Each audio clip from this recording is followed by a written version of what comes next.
Nandu, hospital के सामने खड़े होकर फूफू कर रहे? बीवी बीमार है, अंदर है। क्या हुआ भाभी को? वही औरतों वाली बीमारी। औरतों वाली बीमारी? खर्चा इतना। सिगरेट कितने की?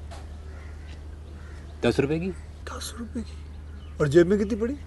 एक और है। मरने के लिए तेरे पास पैसे हैं, लेकिन बीवी को मौत से बचाने के लिए पैसे नहीं है। क्या बक रहा है? ये देख, मौत लिखी है इस पे, मौत। और ये सैनिटरी पैड पे जिंदगी। हंस मत।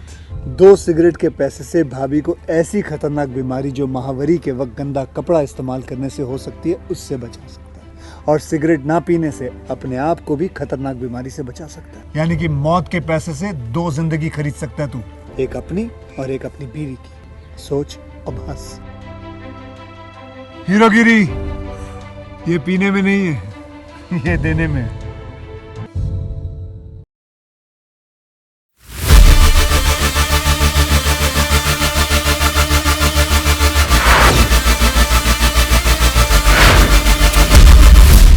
देखो बच्चों, आज जो तुम सब यहाँ हो, इसका मतलब ये नहीं कि तुमने कोई गलत काम किया है या फिर तुमने कोई कानून तोड़ा है। छोटी सी गलती की वजह से तुम्हें यहाँ आना पड़ा, इसे जेल मत समझना पढ़ाई करने हॉस्टल आए हो। यहाँ से लोग पढ़ के टीचर, डॉक्टर, लॉयर बने हैं। अगर तुम लोग अच्छी तरह से पढ़ाई करोगे तो सरकार मुफ्त में शिक्षा देने के लिए तैयार है। इसलिए तुम में से कौन कौन क्या क्या पढ़ना चाहता है, तुम्हारे लक्ष्य क्या है, एक एक करके बताओ। सर, मेरा नाम कुमार है सर, मैं वकील बनना चाहता हूँ सर।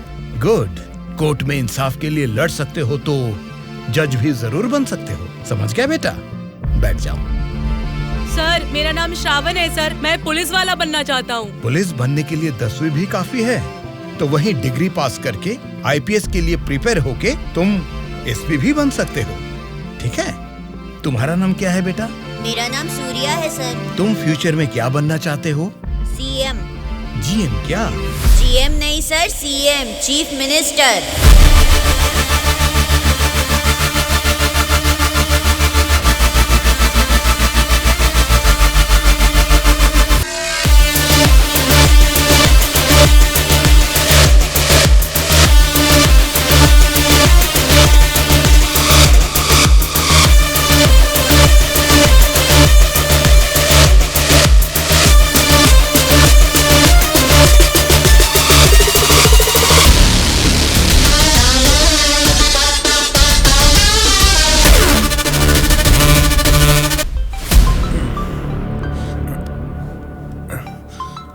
ऑफिस से तो नहीं है।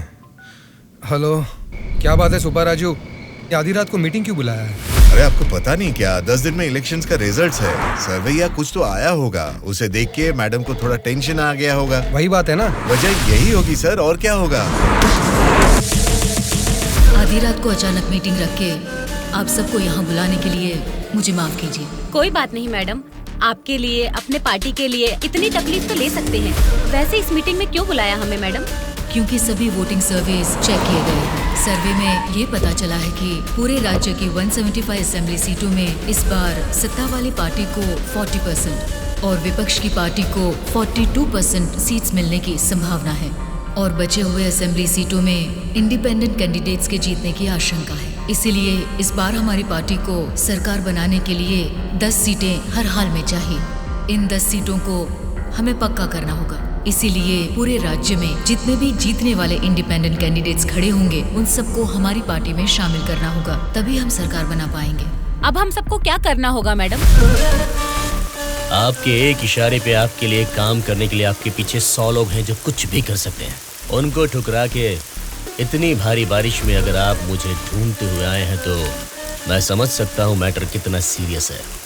बोलिए, ये बादशाह आपके लिए क्या कर सकता है? राज्य भर में जीतने वाले उन इंडिपेंडेंट कैंडिडेट्स के ऊपर हमें जल्द से जल्द ग्राउंड लेवल पर काम शुरू करना होगा। विपक्षी पार्टी कोशिश करे उससे पहले हमें ही उनको खरीदने की कोशिश करनी है। आज इस उम्र में भी इतने सालों से मैं एक विपक्ष की पार्टी ही चला रही हूँ बादशाह। इसीलिए चाहे कुछ भी हो जाए, सरकार तो हमारी ही बननी चाहिए बादशाह। आपकी बात सही है मैडम, लेकिन इस दरमियान सरकारी पार्टी से मिला हुआ वो गुंडा दुर्गा हमारी तरफ आने वाले इंडिपेंडेंट्स को अपनी तरफ नहीं खींचेगा, इसकी क्या गारंटी है?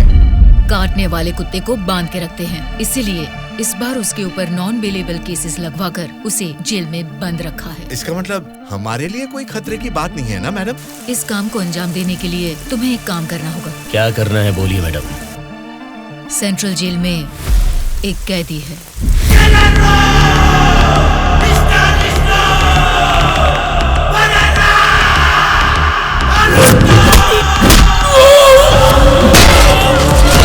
आठ 10 आदमियों को जेल भेजकर उसे मरवाना होगा। नाम क्या है उसका? दुर्गा।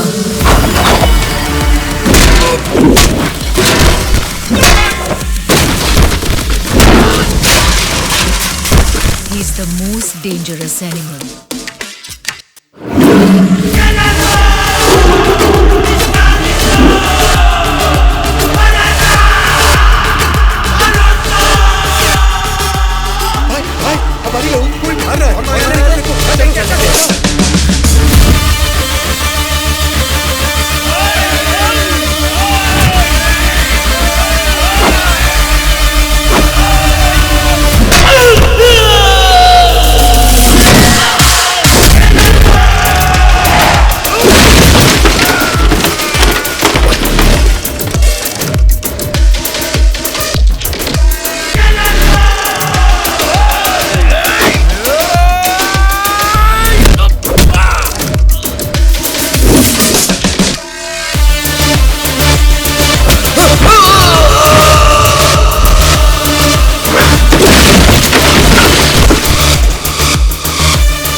आप उसे मुझ पे छोड़ दीजिए मैडम, मैं देख लूंगा।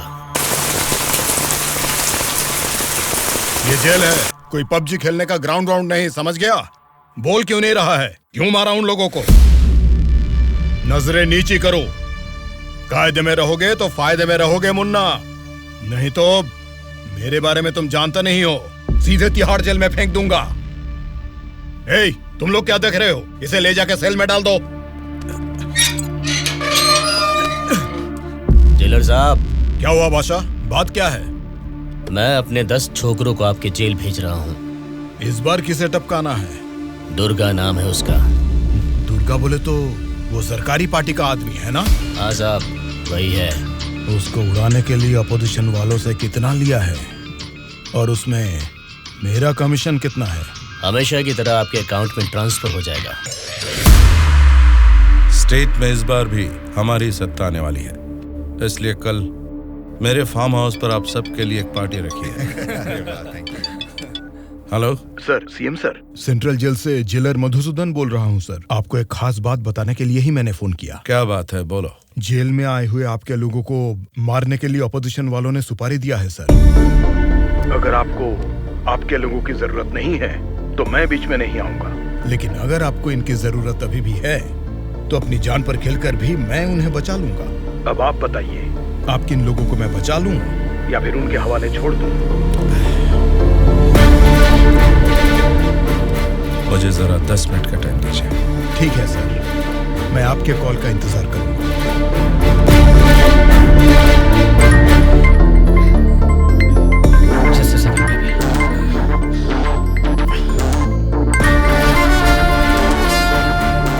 हेलो मामा, बोलिए। जेल में दुर्गा को उड़ाने के लिए ऑपोजिशन वाले प्लान कर रहे हैं। वो अभी भी हमारे लिए कोई काम का है क्या? अरे मामा, अब पूरा काम उसी के हाथ में है मामा।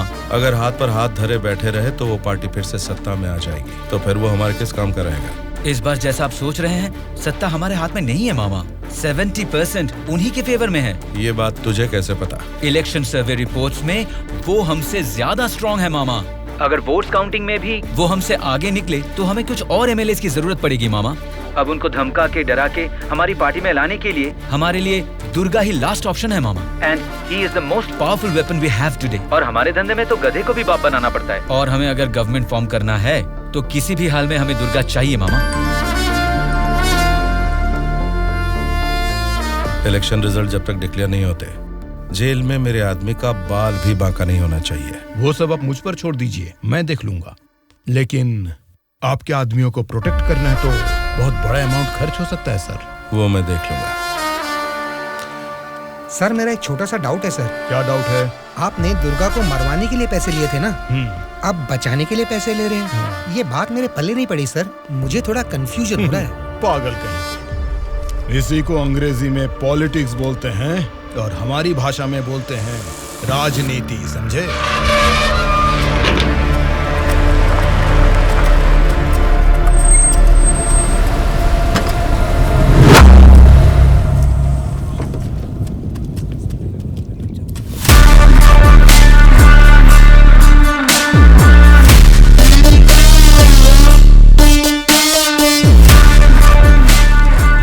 फिर से जेल में आ गए ना। अब लगता है जेल में कोई बड़ा कांड होने वाला है।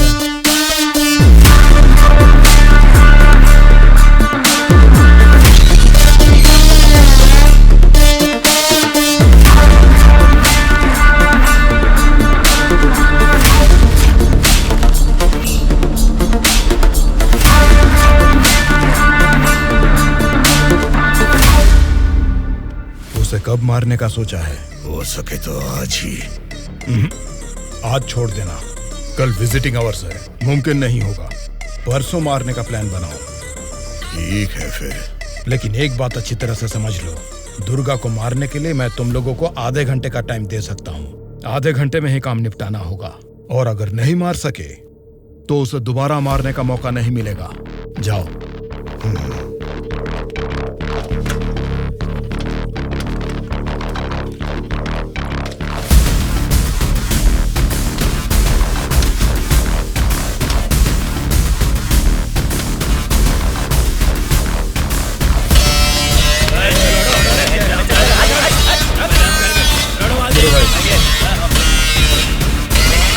आगे चल।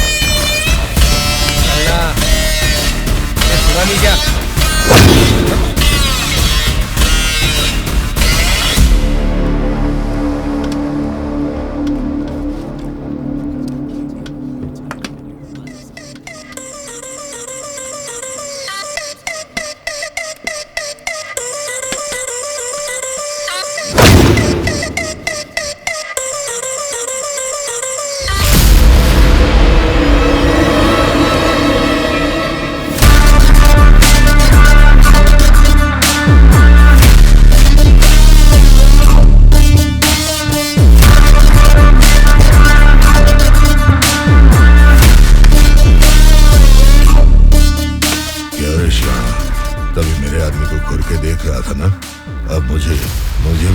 एक बार।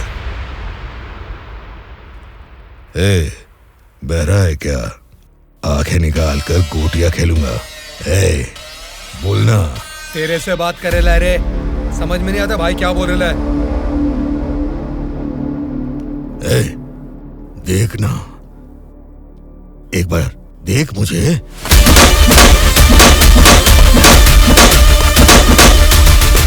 मेरे बारे में तुम जानते नहीं हो, सीधे तिहाड़ जेल में फेंक दूंगा।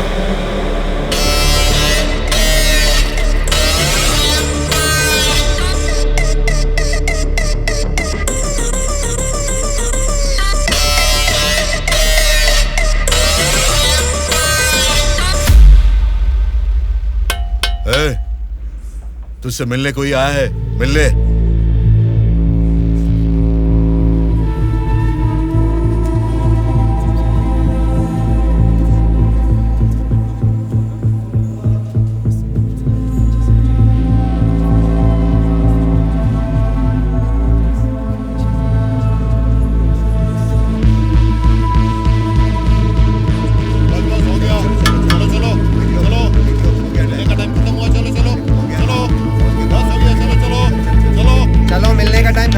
चलो निकलो यहाँ से, चलो टाइम हो गया। चल शिवा तू निकल, मैं बाद में ध्यान रख अपना।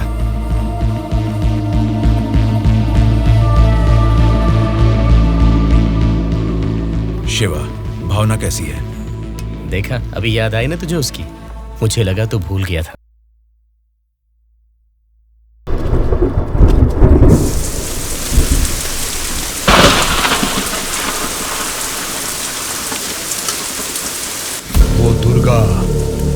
वॉशिंग एरिया में है, बिना गड़बड़ किए उसे टपका देना।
रहे हो? इनको इनके सेल में डाल दो।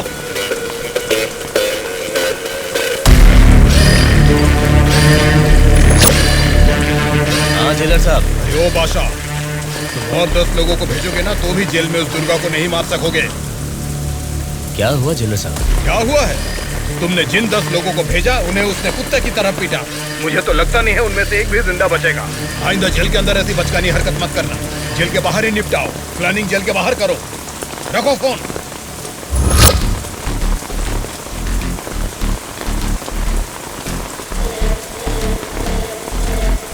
आपने जो यकीन मेरे ऊपर किया था,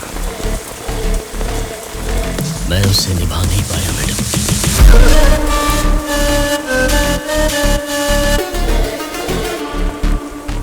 आप ये गन लीजिए मैडम। इस गन से मुझे अभी इसी वक्त यहीं पे मार दीजिए, नहीं तो मुझे एक और मौका दीजिए। मैं खुद जेल में जाकर उस दुर्गा को मारूंगा।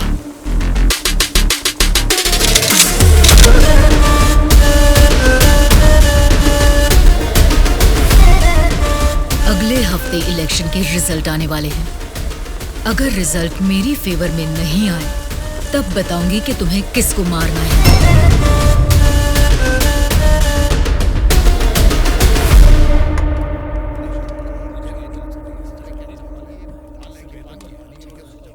मेरा नाम दुर्गा है। सूर्या। कल मुझे बचाने के लिए थैंक्स।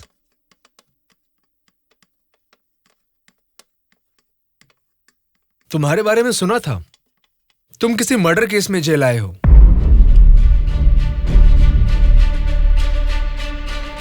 सूर्या, अगर तुम मेरे साथ काम करना चाहते हो तो कहो, मैं तुम्हें इस जेल से बाहर निकाल सकता हूं और तुम्हारे ऊपर जितने केसेस हैं वो सब मिटा सकता हूं। वो कैसे? मेरी सरकार में अच्छी जान पहचान है।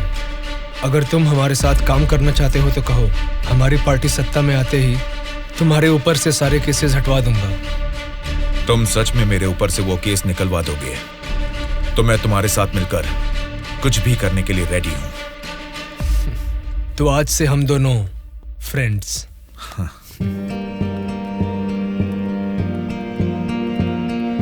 अच्छा, उस दिन वो लोग तुम्हें मारना क्यों चाह रहे थे? ऑपोजिशन वाले तो मुझे कई दिनों से मारने की कोशिश कर रहे थे, क्योंकि उन्हें इस बार जेल में मौका मिल गया, इसीलिए वो मुझे मारने आ गए।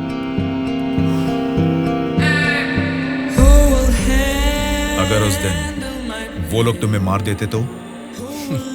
क्या होता? जेल में तुम्हारे जैसे अच्छे फ्रेंड को खो देता हूँ।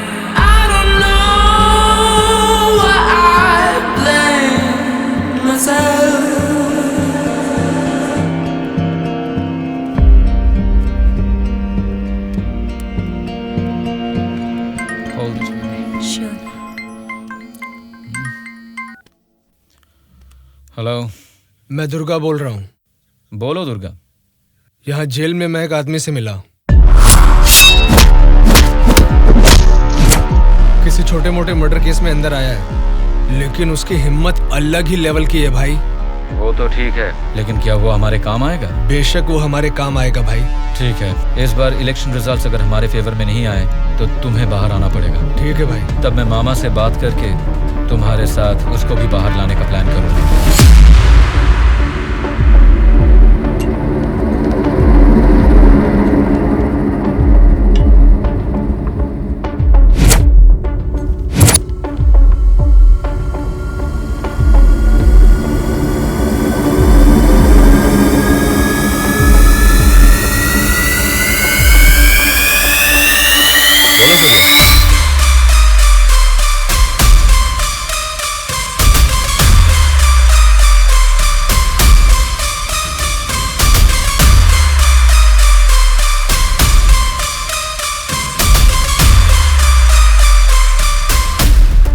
देखो सूर्या, ये सोसाइटी नहीं बदलेगी, ना ही जनता। ये 100 साल के इतिहास में तुम्हें कभी लगा है कि वोट डालने का तरीका बदला है? हमें क्या लेना है सूर्या, मेरी बात सुन, ये सब अभी से छोड़ दे। देखो शिवा, जैसा तू बोल रहा है ये समाज नहीं बदला होगा, पब्लिक ने वोट देने का तरीका भी नहीं बदला होगा, लेकिन पब्लिक को पालने वाले नेता लोगों को हमें बदलना है यार। 40 दिन के इंतजार के बाद हुआ पर्दाफाश। जीते हुए उम्मीदवार जश्न मना रहे हैं तो हारे हुए उम्मीदवार उसकी वजह ढूंढने में जुट गए हैं। जनता के वोट ये बता रहे हैं कि उन्हें किसी से कोई बैर नहीं। दोनों मेजर पार्टियों को इलेक्शन में लगभग एक समान वोट मिले हैं। राज्य के पूरे 120 असेंबली सीटों में से सरकारी पार्टी को 48 सीट मिले हैं, वहीं ऑपोजिशन पार्टी को 52 सीट मिले हैं। बाकी 20 सीटें इंडिपेंडेंट एमएलएस को मिले हैं और वो ही तय करेंगे कि राज्य में सरकार किस पार्टी की बनेगी। अब उनमें से कितने लोग कौन सी पार्टी को समर्थन करेंगे, राज्य की सत्ता कौन सी पार्टी को जाएगी, ये सब जानने के लिए शक्ति परीक्षण होने तक सबको इंतजार करना ये होगा। क्या है सर, इस बार ऐसे कैसे हो गया? अब हम क्या करेंगे सर? इस बार भी गवर्नमेंट हमारी ही बनेगी।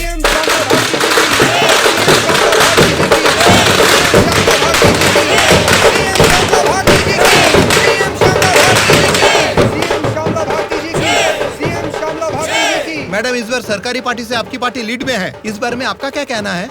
जनता को अब हमारे ऊपर यकीन आ गया है, इसलिए इस बार हमारी पार्टी लीड में है। Thank you. श्यामला भारती जी की, सीएम श्यामला भारती जी की, सीएम श्यामला भारती जी की, सीएम श्यामला भारती जी की, सीएम श्यामला भारती जी की, सीएम श्यामला भारती जी की, सीएम श्यामला भारती जी की, सीएम श्यामला भारती जी की।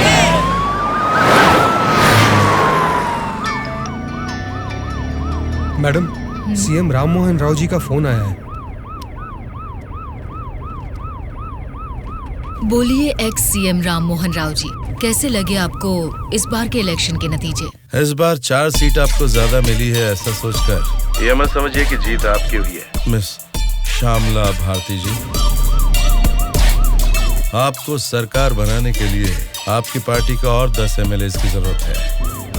अगर 10 एमएलएस को खरीद लिया तो भी 10 दिन के अंदर शक्ति परीक्षण के लिए उनका वहाँ होना बहुत जरूरी है। तो जाहिर है कि आपकी पार्टी को मेरी पार्टी से भले 4 सीटें ज्यादा आई है या मेरी पार्टी को 4 सीटें कम आई है, तो भी आखिर में असेंबली में आपकी जगह हमेशा की तरह विपक्ष में ही रहेगी। ये बात मत भूलिएगा मिस श्यामला भारती जी। ठीक है राम मोहन राव जी, इस बार संसद में हम विपक्ष में रहेंगे या आप विपक्ष में रहेंगे, देखते हैं। Good luck.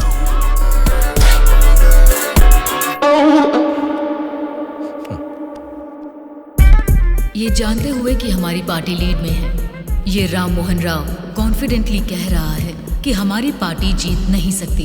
इससे ये साफ पता चलता है कि हमारी पीठ पीछे साजिश हो रही है। हम एक लीडिंग पार्टी है, हमें हमारी पार्टी को सत्ता में लाने के लिए उन 20 इंडिपेंडेंस को हमारी पार्टी में लाने का कोई ना कोई तरीका ढूंढना होगा। हमें उन 20 लोगों को जल्द खरीदना होगा मैडम, और उसका केवल एक ही रास्ता है। कौन सा रास्ता? अनंतगिरी में 20 साल से ना हारने वाले कल्याण प्रसाद को हमें सबसे पहले खरीदना होगा मैडम। उसी को क्यों?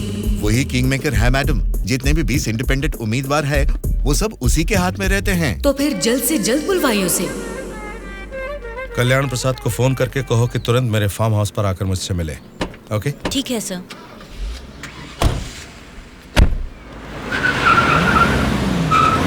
लगता है सब लोग आ गए हैं, तेरी वजह से ही लेट है। हाँ रुको रुको। नमस्कार मैडम।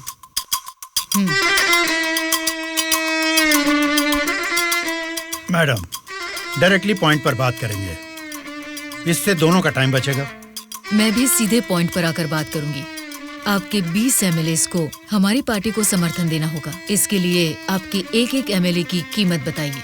एक एक एमएलए ने अपने मतदान क्षेत्र में जीतने के लिए तकरीबन 50 करोड़ रुपए खर्च किए हैं। एक एक एमएलए को 100 करोड़ दे दीजिए। क्या मतलब? एक एक एमएलए को 100 करोड़? मतलब इसके हिसाब से 20 एमएलए को 2000 करोड़? हाँ मैडम। इतना क्यों? मार्केट में आजकल रेट बहुत बढ़ गए मैडम। एक जमाने में खाना पकाने का तेल 100 रुपए लीटर मिलता था और अब 230 रुपए हो गया है। फिर भी लोग खरीद रहे हैं ना। वैसे जनता के बारे में हम कुछ सोच रहे हैं क्या? नहीं ना। इसीलिए जैसे चीजों के दाम बढ़ गए हैं, वोटर्स ने भी अपने रेट बढ़ा दिए हैं मैडम। एक टाइम पे 1000 रुपए में मिलने वाले वोट अब 5000 में मिलते हैं। यहाँ कोई भी कैंडिडेट को देख के वोट नहीं डालता मैडम, वो वोट डालता है कैश देखकर ही। मतलब आपके एमएलएस को हमारी पार्टी को समर्थन देना है तो आपको 2000 करोड़ देने होंगे, सही कहा? 2000 करोड़ नहीं मैडम। तो फिर? 2500 करोड़। मतलब 2500 करोड़ रुपए। यस। वो 500 करोड़ किसके लिए? वो मेरा कमीशन है मैडम। आपका कमीशन 500 करोड़ है? जी मैडम, मैं आपको कोई प्याज टमाटर थोड़ी ना बेच रहा हूँ। इस राज्य की सत्ता 5 साल के लिए दे रहा हूँ आपको। इसके बदले में एक छोटी सी 500 करोड़ की रकम कमीशन लेने में कोई गलती नहीं है madam.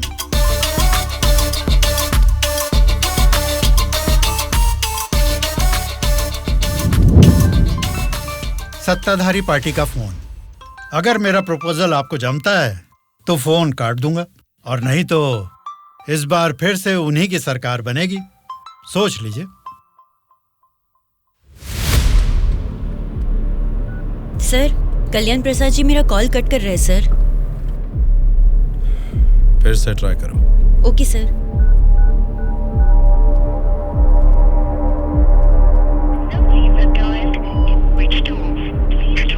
Sir, phone switch off आ रहा है सर। ठीक है, उसे वॉइस मैसेज भेज दो। Okay sure sir. आपने 2500 करोड़ मांगे जो मैं दे रही हूँ। कोई गलती नहीं होनी चाहिए। शक्ति परीक्षण वाले दिन हमारे 20 एमएलए आपके पीछे दुम हिलाते हुए चलेंगे। आप जहाँ साइन करवाएंगी वहाँ करेंगे। अब आप सीएम पद की शपथ लेने के लिए तैयारी कीजिए मैडम।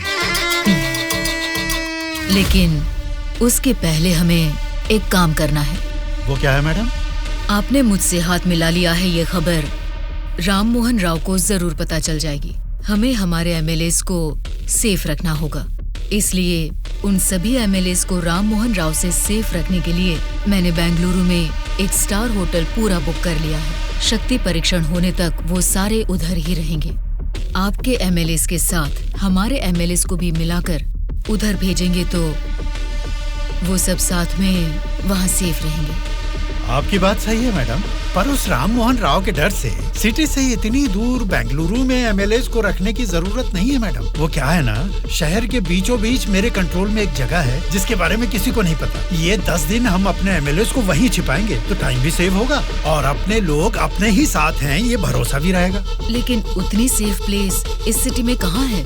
सॉरी मैडम, शक्ति परीक्षण होने तक उस जगह के बारे में मैं आपको भी नहीं बताऊंगा। ठीक है, फिर आपके एमएलएस के साथ हमारे एमएलएस को भी आपकी बताई हुई जगह पर भेजूंगी।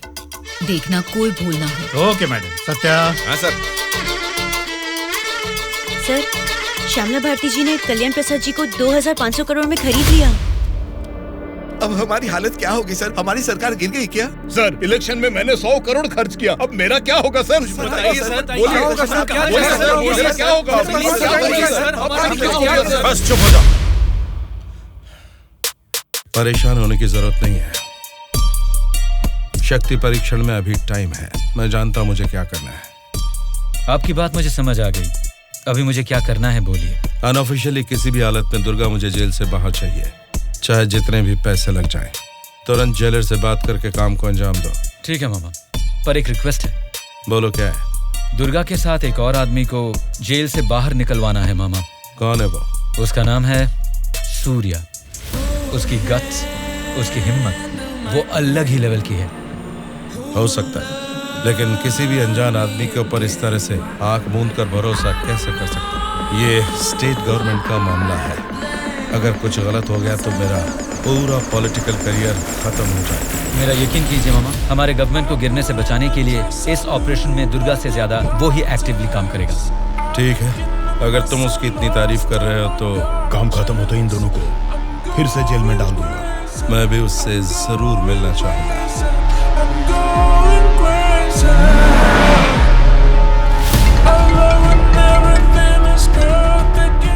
हेलो मैडम, मुझे आपको एक इन्फॉर्मेशन देनी है। हाँ बोलिए। जेल से दुर्गा भाग गया है, अपने एमएलए को संभालिए।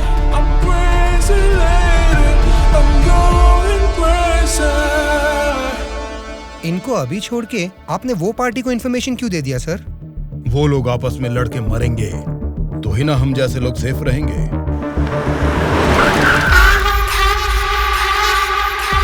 आज रात यहीं पे रुकना। कल सवेरे 8 बजे मामा से मीटिंग हो सकती है। कॉल आते ही यहाँ से निकल जाना। मैडम, कल रात ही मैंने अपने सभी लोगों को सेफ जगह पर शिफ्ट किया है और यहाँ वो सारे लोग बहुत ही एंजॉय कर रहे हैं। वो ठीक है, पहले मेरी बात सुनिए। बोलिए मैडम। सरकारी पार्टी वाले जेल से उस दुर्गा को बाहर लेकर आए हैं, ये इन्फॉर्मेशन आई है। मैं नहीं जानती तुम क्या करोगे, हाँ? लेकिन हमारे सभी एमएलए सेफ रहने चाहिए। मैडम, दुर्गा जैसे 10 लोग भी जेल से बाहर आ जाए ना, तो भी हमारे एमएलए कहाँ है पता लगाना मुश्किल है। फिर भी सामने वाली पार्टी प्लान कर रही है, तो इसका मतलब हमें संभल के रहना है। आप टेंशन मत लीजिए, शक्ति परीक्षण होने तक उनको ही नहीं, आपको भी आपके एमएलए कहाँ है पता नहीं चलेगा। ऐसा प्लान किया है। ठीक है, जो भी करो संभाल कर। इलेक्शन रिजल्ट के बारे में इस बार भी मेरा अंदाजा गलत निकला। लगता है सत्ता हाथ से जाने वाली है। तुम दोनों को क्या करना है ये तुम सोचो, चाहे जितने पैसे खर्च हो जाएं। लेकिन उस श्यामला ने जिन 20 इंडिपेंडेंट एमएलएस को खरीदा है वो किसी भी तरह मुझे चाहिए। तुम लोगों का क्या प्लान है, बताओ क्या करोगे? उन सबको किडनैप करेंगे सर। किडनैप? हाँ सर। 20 एमएलएस को किडनैप करना तुम्हें स्कूल के बच्चों को किडनैप करने के जैसा लग रहा है क्या? 20 एमएलएस नहीं सर, ऑपोजिशन एमआईयू को मिलाकर पूरे 72 एमएलएस हैं सर। क्या 72 लोग? आपकी पार्टी से जीते हुए 48 एमएलएस के साथ पूरे 120 एमएलएस को आपके बेंगलुरु वाले फार्म हाउस में बिना बंदी बनाए इस बार आप सीएम नहीं बन सकते हैं सर। ऑपोजिशन एमएलएस तक तो ठीक है, लेकिन हमारे एमएलएस क्यों? वो तो हमारे ही लोग हैं ना। राजनीति में सब कुछ हो सकता है सर, सब कुछ जायज है। सत्ता का पलड़ा जिस तरफ है वो उस तरफ चले जाएंगे। यहां जीतने से ज्यादा सत्ता जरूरी है सर। अभी की सिचुएशन में अपने एमएलएस को हमें ही बचाना है सर, इसलिए हमें उनके साथ हमारे एमएलएस को भी बंदी बनाना ही होगा सर। तुम्हारा प्लान सुनने में तो ठीक ही लग रहा है, लेकिन ऑपोजिशन एमएलएस को किडनैप कैसे करोगे? यह मुमकिन है क्या? सत्ता की जंग हर कोई जीतना चाहता है, पर जीत सिर्फ एक की ही होती है और उसी को वीर कहते हैं। मैंने आपको जिसके बारे में बताया था ये वही है सर। तो जरा बताओ कि शुभ काम का मुहूर्त कब है? इस शुक्रवार को ही आपके सभी एमएलएस को बस में बिठा के दुर्गा को सौंप दीजिए। दुर्गा उनको बेंगलुरु हाईवे के एक ढाबे पर लेकर आएगा। इसी बीच ऑपोजिशन के सभी एमएलएस को किडनैप करके लाने का जिम्मा मेरा होगा। गुड। तुम्हारे प्लान के साथ तुम्हारा कॉन्फिडेंस भी मुझे अच्छा लगा।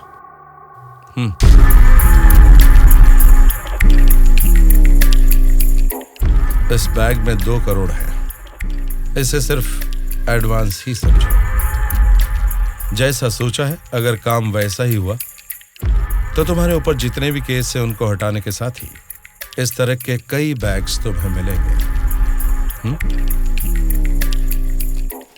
इस बार भी आप ही सीएम पद की शपथ लेंगे, उसके लिए तैयार रहिए।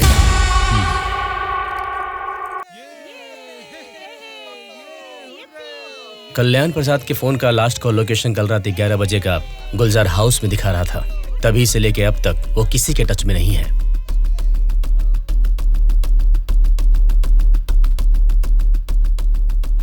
तो फिर वो पक्का गुलजार हाउस में ही है। हाँ बोलो। मैडम, आपके लिए एक बैड न्यूज है। गुलजार हाउस में ठहरे हुए आपके सभी एमएलएस को सत्ता वाली पार्टी के लोग किडनैप करने की कोशिश कर रहे हैं। आप फौरन उनको वहां से कहीं और शिफ्ट करवाइए, नहीं तो सीएम नहीं बन पाएंगी। लेकिन तुम कौन हो? आपका हितैषी हूं।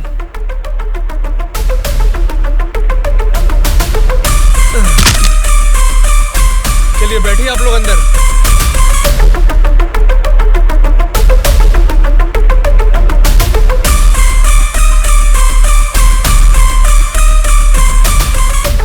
बोलिए मैडम। कहाँ हैं आप? मैं नहीं बता सकता। मैं सीरियसली कुछ पूछ रही हूँ, उसका सीधा जवाब दीजिए। मैं भी सीरियसली ही बोल रहा हूँ मैडम, नहीं बता सकता। आप सब गुलजार हाउस में हैं, ये बात मैं अच्छी तरह से जानती हूँ। वो कैसे मैडम? गूगल मैप पे भी सर्च करने पर इस जगह के बारे में किसी को पता नहीं चलता। सिर्फ मुझे ही नहीं बल्कि सरकारी पार्टी वालों को भी पता है कि आप सब कहाँ छुपे हो। अब क्या करें मैडम? उनके वहाँ पहुँचने से पहले निकलो वहाँ से और अपने साथ सभी एमएलएस को वहाँ से शिफ्ट कर दो। लेकिन अभी के अभी इतने एमएलएस को कहाँ शिफ्ट करेंगे मैडम? मैं बस भेज रही हूँ, मेरे बैंगलोर वाले रिसोर्ट में शिफ्ट हो जाओ।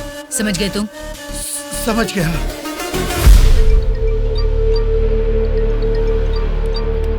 जी मैडम। बादशाह, तुम्हें मेरा एक काम करना होगा।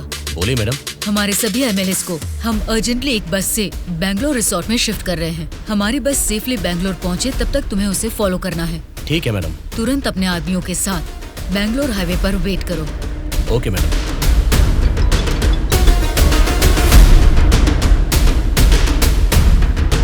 हेलो मैडम, मैं ट्रैवल एजेंसी का बस ड्राइवर बोल रहा हूँ मैडम। कहाँ पहुँचे तुम? मैं बिल्कुल सही लोकेशन में पहुँच गया हूँ मैडम। ठीक है, हमारे लोग वहाँ आएंगे, वेट करो। ठीक है मैडम।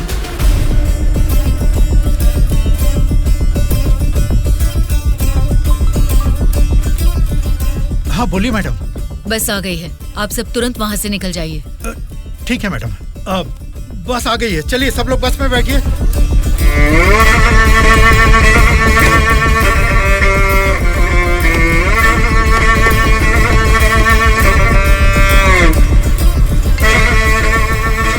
मैडम सब लोग बस पे चढ़ गए मैडम।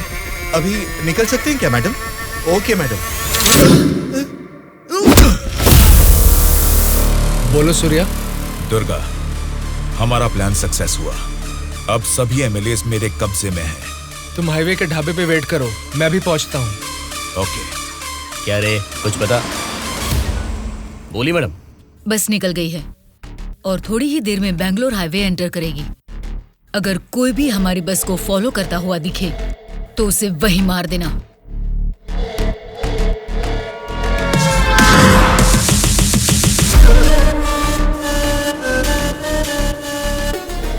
मैडम, हमारे एमएलएस की बस अभी सामने से क्रॉस हो गई है। तुम ध्यान से हमारी बस को फॉलो करना, ठीक है? ठीक है मैडम। ए चलो रे।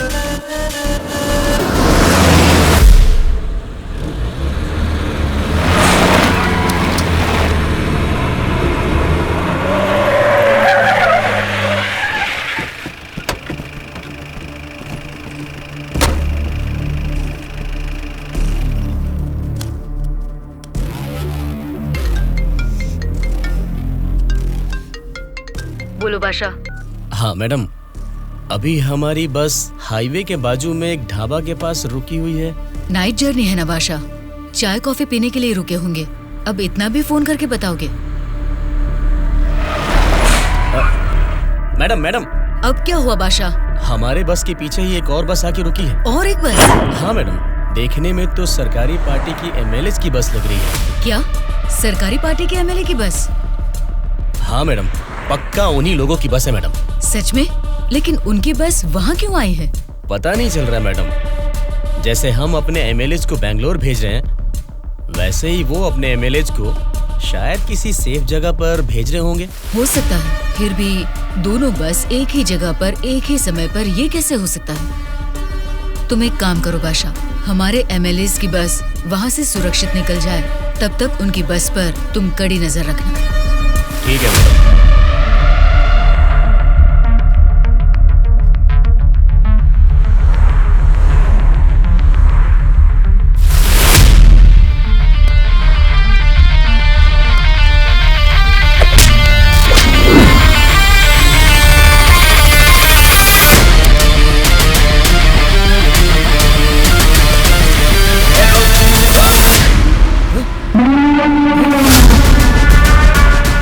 बोलो बादशाह। हमारे बस ड्राइवर ने सरकारी पार्टी के बस ड्राइवर दुर्गा को मार के उनकी बस को भी हमारे बस ड्राइवर ही ड्राइव करके ले जा रहे हैं मैडम।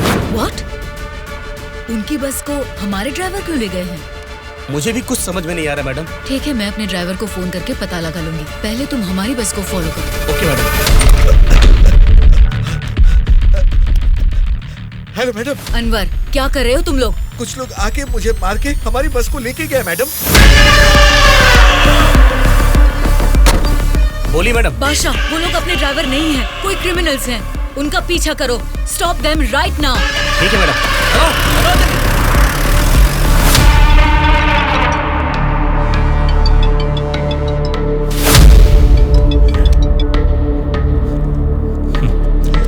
बोलिए श्यामला जी, इस वक्त कैसे याद किया?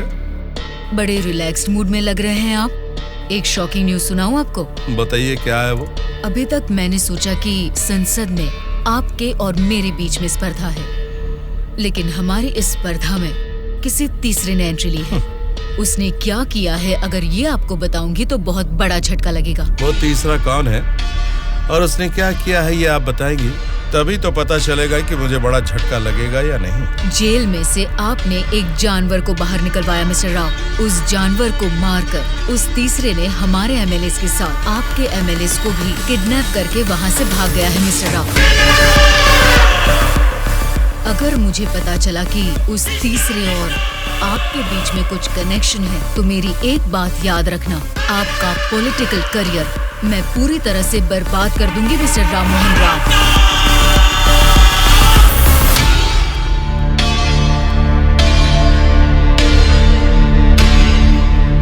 क्या हुआ मामा? उस दुर्गा को कॉल कर।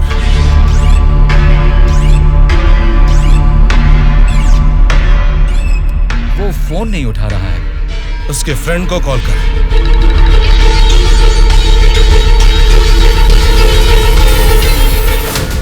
मेरे पॉलिटिकल करियर में ये फर्स्ट टाइम है जब मैंने किसी पर यकीन करके धोखा खाया।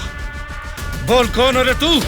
बोला था ना, ये सत्ता की जंग हर कोई जीतना चाहता है, लेकिन किसी एक को ही जीत मिलती है, उसी को वीर कहते हैं।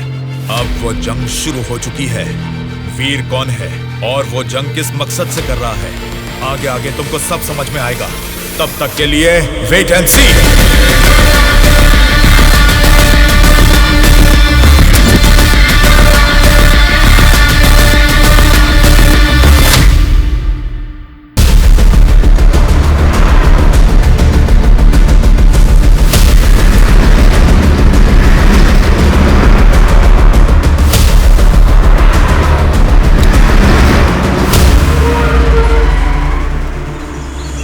कौन सी जगह है? बेंगलुरु रिसोर्ट बोले थे, गलती से किसी और रूट में तो नहीं आ गए? घना जंगल लग रहा है ये तो।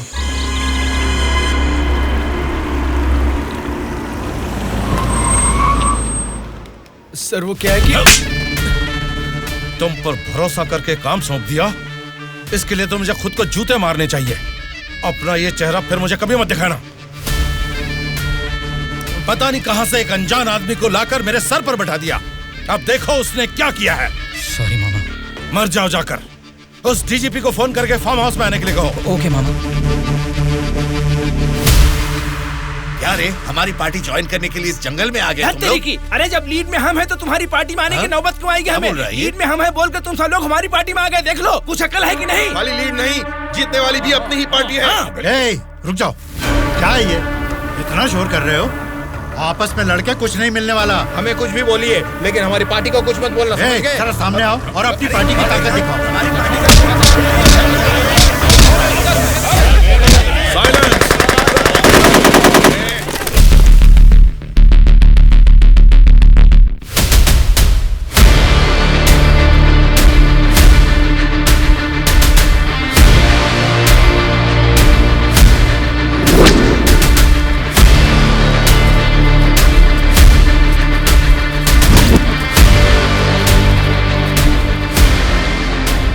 क्या सोच रहे हो? जैसे जी में आ रहा चिल्ला रहे हो, अपनी मर्जी से आपस में लड़ रहे हो। ये तुम्हारी असेंबली नहीं है, ये जंगल है। मेरा जंगल, मेरा जंगल, मेरा जंगल। यहाँ कोई स्पीकर नहीं होगा, माइक नहीं होगा, ना ही वॉकआउट होगा। हम सब हाईवे से तकरीबन 250 किलोमीटर की दूरी पर घने जंगल में हैं। बेटा, तुम लोग नेक्सलाइस्ट हो, माओइस्ट हो, टेररिस्ट हो? कौन हो बेटा तुम लोग? वो सब कहां से पैदा हुए हैं? तुम जैसे लोगों की गलती से ही वो लोग पैदा हुए हैं। बेटा, तेरी बात मैं मानता हूँ, लेकिन मैं शुगर पेशेंट हूँ। टाइम पर खा के अगर मैंने दवा नहीं लिया तो मेरी बॉडी कांपने लग जाती है बेटा। तुम हेल्थ मिनिस्टर हो ना? हाँ बेटा।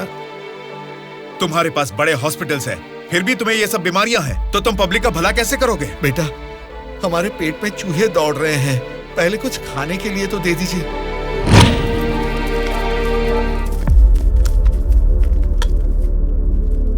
ये क्या खाना है? ये तो जेल के खाने से भी बदतर है। क्यों रे? तेरी राशन की दुकान में यही चावल तो बिकता है, फिर वो लोग कैसे खाते होंगे, कभी सोचा है?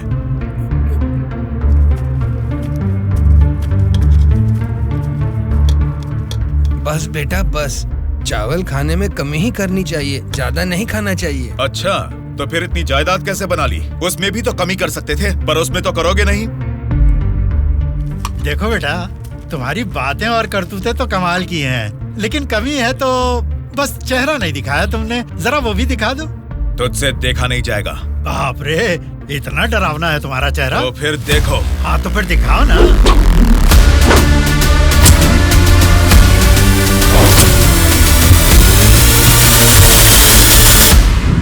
हमारी जिंदगी को लक्ष्य देता है ये महाविद्यालय, हमारे भविष्य को भी रचता है ये विद्यालय। स्वामी विवेकानंद ने कहा था कि देश का भविष्य युवा पीढ़ी के हाथों में है, लेकिन युवा होने के नाते हम क्या कर रहे हैं? देश के भविष्य से मुझे क्या करना है, ऐसा बोलकर हम खुद ही को स्वार्थी बनाते जा रहे हैं। मतलब हमारा पढ़ाई करना, नौकरी करना स्वार्थ है क्या? प्रॉब्लम पढ़ाई के बारे में या जॉब के बारे में नहीं है बेटा, तो फिर देश के भविष्य के बारे में ना सोचना ही प्रॉब्लम है। इसीलिए तो हर 5 साल में हम वोटिंग करके नेता लोगों को चुनते हैं, ये सब काम तो उनका है। वही तो हम लोगों की गलती है, वोट देते हैं और भूल जाते हैं। एक स्टूडेंट की हैसियत से फैसला करना आपके हाथ में नहीं है, लेकिन बेहतर समाज का निर्माण करने का सामर्थ्य आप में है।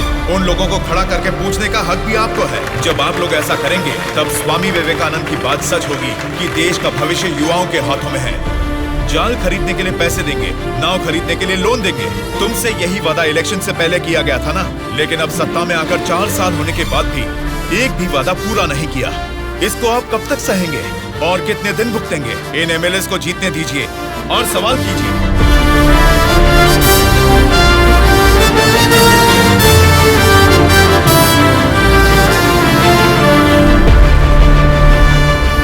18 साल की उम्र होने के बाद ही हमारे देश में मतदान का हक क्यों दिया जाता है जानते हो? ताकि हम एक सही नेता को चुन सके। लेकिन हम क्या कर रहे हैं? हम बिना सोचे समझे और उनसे पैसे लेकर वोट डाल रहे हैं। अगर ऐसा ही चलता रहा तो कल को आपके बच्चे और फिर उनके बच्चे, हर किसी को इसी तरह की परेशानी होगी। हमें अब बिना सोचे समझे और पैसे लेकर वोट डालने की इस प्रथा को खत्म करना ही होगा। और अगर हमने ऐसा नहीं किया तो सबका नाश निश्चित है। आने वाली पीढ़ी को हम ये बताएंगे कि वोट की जो ताकत है उससे सरकार बदल सकते हैं। जनता की सच्चाई स्टूडेंट सर, आजकल जनता के सामने समाज के बदलाव की बातें करते रहते हैं सर। आजकल ये फैशन हो गया है सर। ठीक है ठीक है। हाँ? उसके भाषण की वजह से अपनी इमेज डैमेज नहीं होनी चाहिए। सर, हमें उनकी परवाह नहीं करनी चाहिए, वो लोग कुछ प्रॉब्लम नहीं करेंगे सर। अपने किसी आदमी को बोलो इन पर जरा नजर बनाए रखे। Okay sir. दिल्ली से आते ही इनके बारे में कुछ करेंगे। क्या बताऊं बेटा, इस गांव की समस्या वैसे की वैसी ही है। हमारी समस्याओं को सुनने के लिए कोई वार्ड मेंबर नहीं आता है। सरपंच को तो दिखा ही नहीं, कॉर्पोरेटर काम नहीं करता, और एमएलए के लिए क्या बताऊं, 4 साल पहले हमने उनको जिताया, वो तो ऐसे गायब हुए जैसे गधे के सर से सिंह। उनसे मिलने जाओ तो लात मार के भगा देते हैं।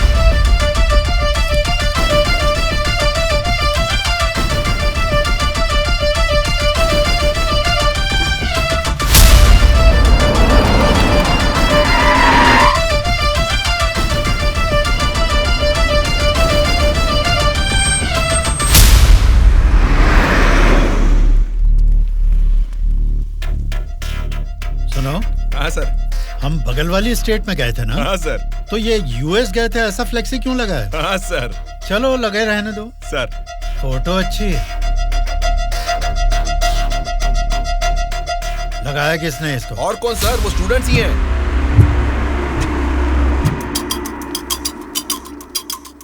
इन पोस्टर्स को देखकर वो एमएलए पक्का रिएक्ट करेगा। रिएक्ट तो करेगा, पर कैसे रिएक्ट करेगा वो पता नहीं चल रहा। जैसा भी रिएक्ट करें, कोई भी प्रॉब्लम आने तो हम सबका सामना कर लेंगे साथ में। जैसा आपने सोचा वैसा नहीं होगा। शक्ल से तो पढ़े लिखे लगते हैं, पढ़ाई की है तो नौकरी, अच्छी नौकरी कर लेते। ऐसे पेस्ट लगा के पोस्टर लगाने की गंदी हरकतें क्यों कर रहे हैं आप लोग? ये पॉलिटिक्स के चक्कर में क्यों फंस रहे हैं? ये एक दलदल है, एक बार इसमें उतर गए ना तो फिर इससे बाहर नहीं निकल पाओगे, समझ गए ना? मतलब आपके नजर में वोटर की कोई वैल्यू नहीं? अरे बहुत सही कहा आपने।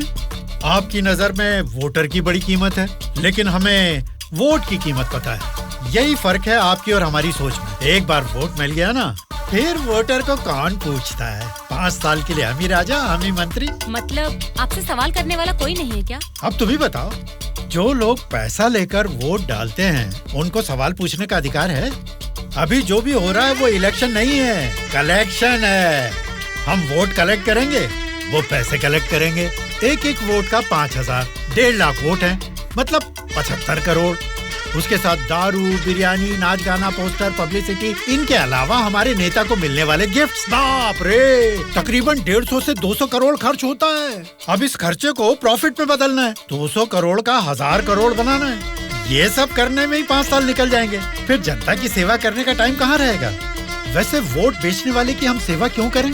उसको पूछने का हक नहीं है, क्योंकि उसने तो अपना वोट बेच दिया है। इसलिए मैं तुम लोगों को आखिरी बार बोल रहा हूँ, सड़क छाप गुंडागर्दी से जिंदगी शुरू की थी, अब स्टेट मिनिस्टर हूँ। मुझे फिर से गुंडा बनने पर मजबूर मत करो। इलेक्शन नजदीक आ रहे हैं। पिछली बार वोट के लिए 5,000 मांगे थे, इस बार 10,000 मांगेंगे। हमें इसके लिए तैयार रहना है। यहाँ वोट के लिए ही नहीं, सीट के लिए भी पैसे देने हैं। पार्टी हाईकमांड मेरी परवाह नहीं करेगी तो मुझे बहुत दिक्कत हो जाएगी। मेरे रास्ते से हट जाइए। इसके बावजूद भी अगर किसी ने रोका तो तुम सबकी डेट ऑफ बर्थ तो अलग अलग है, लेकिन डेट ऑफ डेथ एक हो जाएगी, याद रखना। चलता हूँ। डार्लिंग, सब अच्छा ही हुआ है। टी स्टेट का एडवांस दे दिया है। अगले महीने इलेक्शन है, उसके बाद रजिस्ट्री होगी। ऊटी टी स्टेट की तुम ही मालकिन हो। तुम्हारा सर देखो। आपकी नजर में वोटर की बड़ी कीमत है, लेकिन हमें वोट की कीमत पता है। एक बार वोट मिल गया ना, फिर वोटर को कौन पूछता है। 5 साल के लिए हम ही राजा, हम ही मंत्री। आज की ब्रेकिंग न्यूज, हम आपके सामने एमएलए कल्याण प्रसाद जी की बेईमानी का खुलासा करने वाले हैं। टीवी देखिए सर। जो लोग पैसा लेकर वोट डालते हैं, उनको सवाल पूछने का अधिकार है। अभी जो भी हो रहा है वो इलेक्शन नहीं है, कलेक्शन है। तो तुम सबकी डेट ऑफ बर्थ तो अलग अलग है, लेकिन डेट ऑफ डेथ एक हो जाएगी, याद रखना। खुद कल्याण प्रसाद जी के मुंह से ये बातें सुनने के बाद उन्हें मिनिस्टर के पद से ही नहीं, बल्कि पार्टी के हाई कमांड ने उन्हें पार्टी से भी सस्पेंड कर दिया है। आपको बिना बताए पद से निकाल दिया, ये तो नाइंसाफी है सर। क्या नाइंसाफी है रे? हाँ, मैं एक बड़ा बदमाश हूँ, ऐसा ही बोलकर इन्होंने वीडियो में मान लिया। सब लफंगे लोगों के ये बड़े नेता हैं। लो खाओ, सब ठूसो। और काम भी क्या है? खाना और सोते रहना। और बचा ही क्या है? बाप रे बाप, कितने सपने दिखाए थे। ऊटी में टी स्टेट लूंगा, कर्नाटक में कॉफी स्टेट लूंगा, अगले इलेक्शन में जीतूंगा तो मैं होम मिनिस्टर बनूंगा, तुम होम मिनिस्टर की बीवी बनोगी, बाद में सीएम और मैं सीएम की बीवी।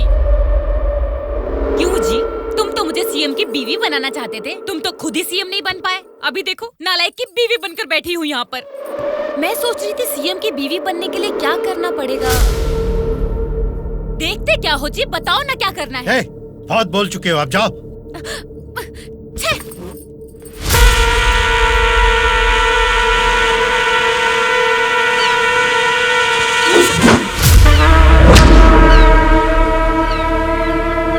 क्या कर रहा है? निकाल उसे। माफ कीजिए सर, अपने लोग हैं, मछली पकड़ना सीख रहे हैं, गलती से आपके ऊपर गिर गया। आप जाइए सर।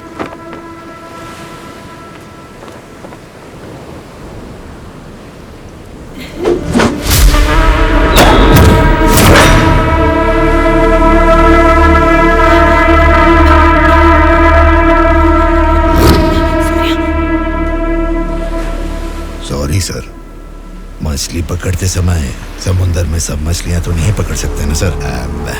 हमारे हाथ में आई हुई मछली पकड़ेंगे, गलत मत समझिए। अब जाइए।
किसने तुम सबको भेजा है?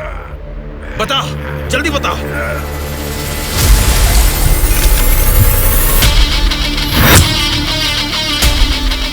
इतना हैरान क्यों है? मरा हुआ आदमी तेरे सामने जिंदा कैसे खड़ा है, यही सोच रहा है ना तू? मुझे मारना तेरे बस की बात नहीं है, ना ही तेरे बाप से हो पाएगा। वोट देना हर एक का हक है, उसे पैसे देकर मत खरीदो। एमएलए एक रिप्रेजेंटेटिव होता है जो लोगों की समस्याओं को सरकार के पास लेकर जाता है, बल्कि ये नहीं कि वो उस क्षेत्र का राजा बनकर बैठे। जस्ट एक कर्मचारी है। तुम सब कुछ भूल गए हो, इसलिए याद दिलाने के लिए पोस्टर्स लगाए, लेकिन तुम तो समझ ही नहीं पाए। अब तक तो तुम्हें ही बदलने के बारे में सोचा था, इस चुनाव क्षेत्र के एमएलए को बदलने के बारे में नहीं। लेकिन अब बदलूंगा। अगले इलेक्शन में चुनाव के लिए रेडी हो जाओ। अब की बार कलेक्शन नहीं, इलेक्शन होगा।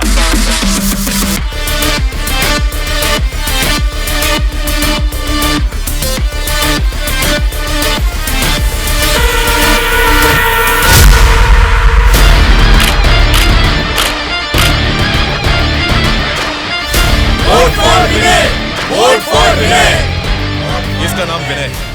अब हमारे चुनाव क्षेत्र से इंडिपेंडेंट उम्मीदवार के रूप में कल्याण प्रसाद जी के सामने खड़ा हो रहा है। यही पैदा हुआ है, आपकी तकलीफें जानता है, पैसे देकर आपका वोट नहीं खरीदेगा, लेकिन आपके द्वारा डाले गए हर एक वोट को इंसाफ दिलाएगा। इसे जिताकर तुम सब जीतना चाहते हो, या फिर उस कल्याण प्रसाद को वोट डालकर अगले 5 साल के लिए गुलाम बनकर जीना चाहोगे? ये आपकी मर्जी है। भैया, अभी तक पैसे लेके वोट देते थे, लेकिन अब भले काम के लिए वोट देंगे हम। अभी तक हमें कोई ऐसा नहीं मिला जो हमारा साथ दे। आप खड़े हो भैया, इस बार हम वोट आप ही को देंगे।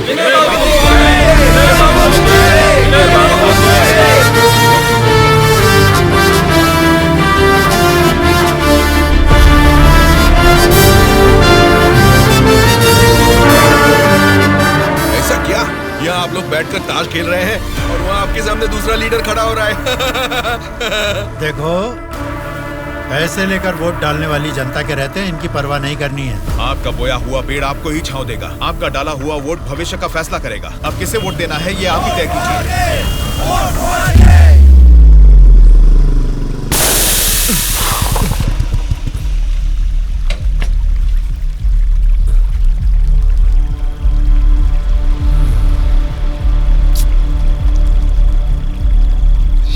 पंचर बना लो, पंचर। क्या बाबू, गाड़ी पंचर क्या?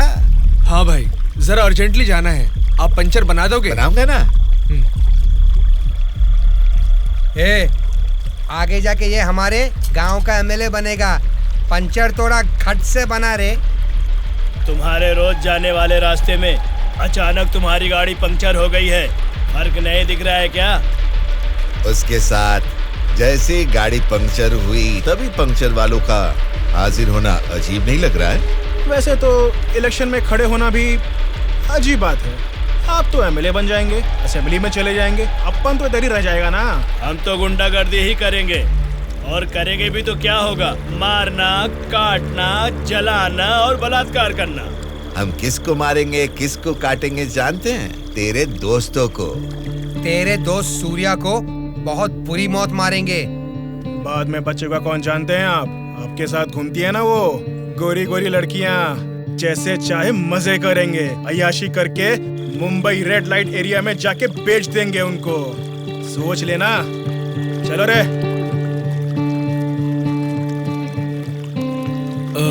आप सबको कुछ बताना चाहता हूँ, लेकिन आप लोग गुस्सा मत होना। तो फिर तुम वो बात ही क्यों कर रहे हो जिससे गुस्सा है? अरे वो बात नहीं है। अरे तो अब बता भी दो ना। मैं ये इलेक्शन नहीं लड़ूंगा। What? सच सच बताओ, क्या तुम्हें किसी ने डराया? ऐसा कुछ नहीं है, मैं ये इलेक्शन नहीं लड़ूंगा बस। तेरी आंखों में मुझे डर दिख रहा है। क्या बात है, बोल। हाँ यार, मैं डर रहा हूँ, तो अब क्या करूँ? अगर जान का डर था तो इस इलेक्शन में खड़ा होने के लिए तैयार क्यों हुआ? कल ही नॉमिनेशन की लास्ट डेट है। कल 3 बजे एमआरओ ऑफिस के पास हम सब तेरा वेट करेंगे। तू कल आ रहा है और नॉमिनेशन भी डालेगा। उल्टा सीधा बोलेगा तो इन सब के बारे में तो नहीं जानता, लेकिन मैं तुझे मारकर समुंदर में फेंक दूंगा। याद रखना, कल शाम को 3 बजे एमआरओ ऑफिस। चलो रे। कल हम तेरे लिए वेट करेंगे।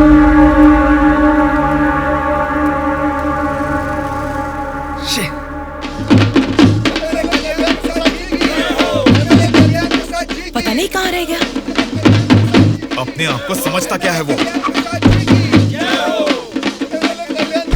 Phone is not reachable, message भी नहीं जा रहा।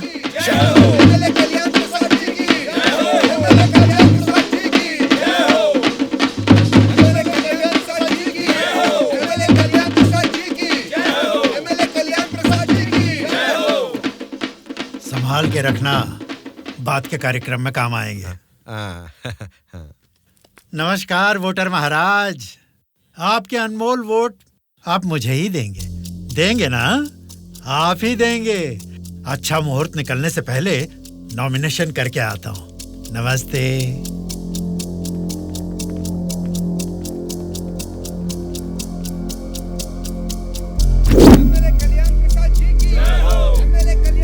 विनय को फिर से कॉल करो। इतना टाइम हो गया अभी तक नहीं आया। छोटे भाई, आपका कैंडिडेट अभी तक नहीं आया ना? राहु काल शुरू हो चुका है।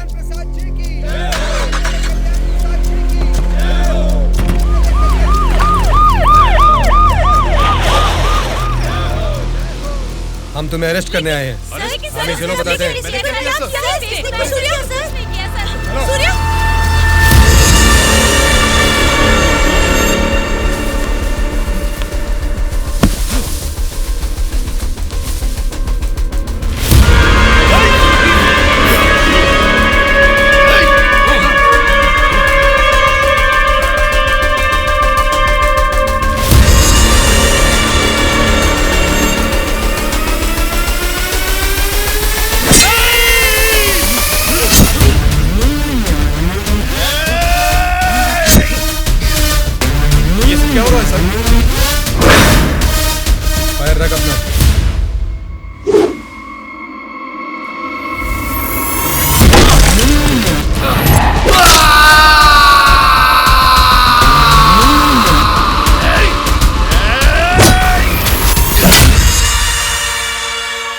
पकड़ रहे इसे। सर, ये सब क्या हो रहा है सर? हो रहा है नहीं, जो हुआ है वो बता रहा हूँ। पकड़ इसे।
इंस्पेक्टर साहब, छोटे भाई से कुछ बात करनी है। Okay sir.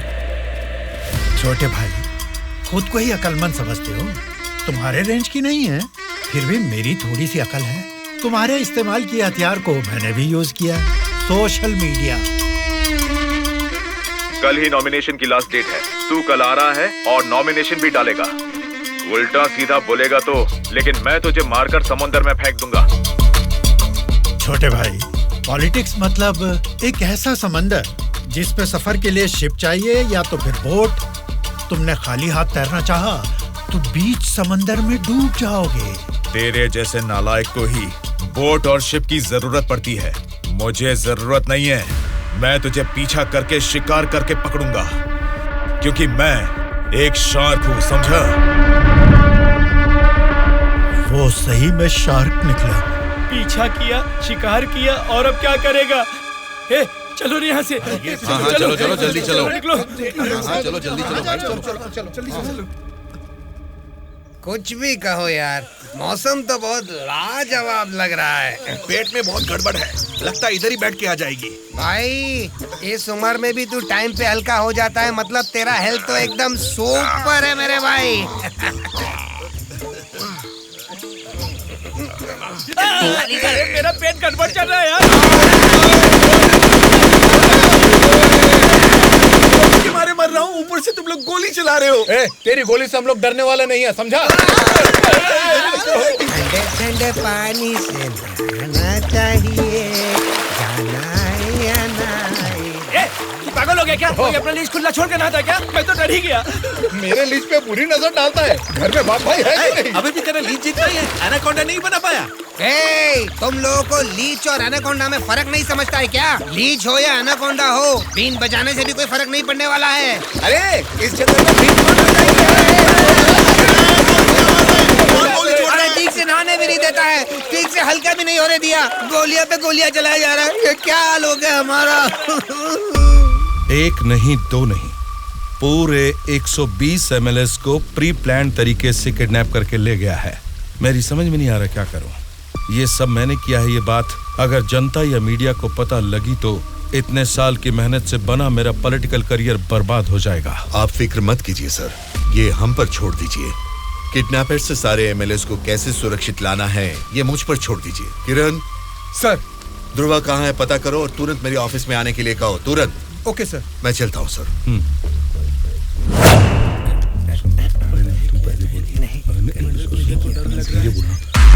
मुझे तो डर लग रहा है। तुम्हें बोलो बेटा क्या है? आपके बारे में सब कुछ पता चल गया बेटा। सच में नाइंसाफी हुई है। मैं सच बोल रहा हूँ, लेकिन गलती तो उसने की है। फिर हम लोगों को यहाँ लेकर क्यों आए हो बेटा? चाहिए तो उसको अकेले रख लो और हम लोगों को छोड़ दो बेटा। ठीक है, तुम लोग कह रहे हो तो मैं तुम्हें छोड़ दूंगा। उससे पहले मैं तुम सबसे 3 सवाल पूछूंगा। अगर तुमने सही जवाब दिया तो मैं तुम सबको आज ही छोड़ दूंगा। पहला सवाल, आप में से सनी लियोन को कितने लोग जानते हैं? क्यों नहीं जानते सर, वो तो मेरी पसंदीदा फिल्म स्टार हैं। उसे देखे बिना मुझे नींद ही नहीं आती, समझे? दूसरा सवाल, पूजा हेगड़े को कितने लोग जानते हैं? पूजा हेगड़े का मैं बहुत बड़ा फैन हूँ बेटा। एक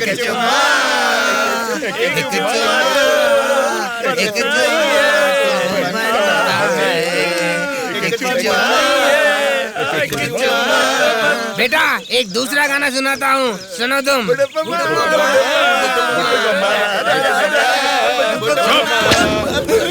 तीसरा सवाल, नारायण स्वामी को कितने लोग जानते हैं? भाई नारायण स्वामी ना, उनका व्रत मैं हमेशा रखता हूँ। तुम सनी लियोन को जानते हो? पूजा हेगड़े ने कितने एक्टर्स के साथ डांस किया ये भी जानते हो? लेकिन जनता के लिए अपनी जान भी कुर्बान करने वाले नारायण स्वामी को नहीं जानते। कौन है बेटा वो? कोई देवता है क्या? हाँ, देवता ही है, लेकिन मंदिर में रहने वाला देवता नहीं, जनता के दिल में रहने वाला देवता, नारायण स्वामी।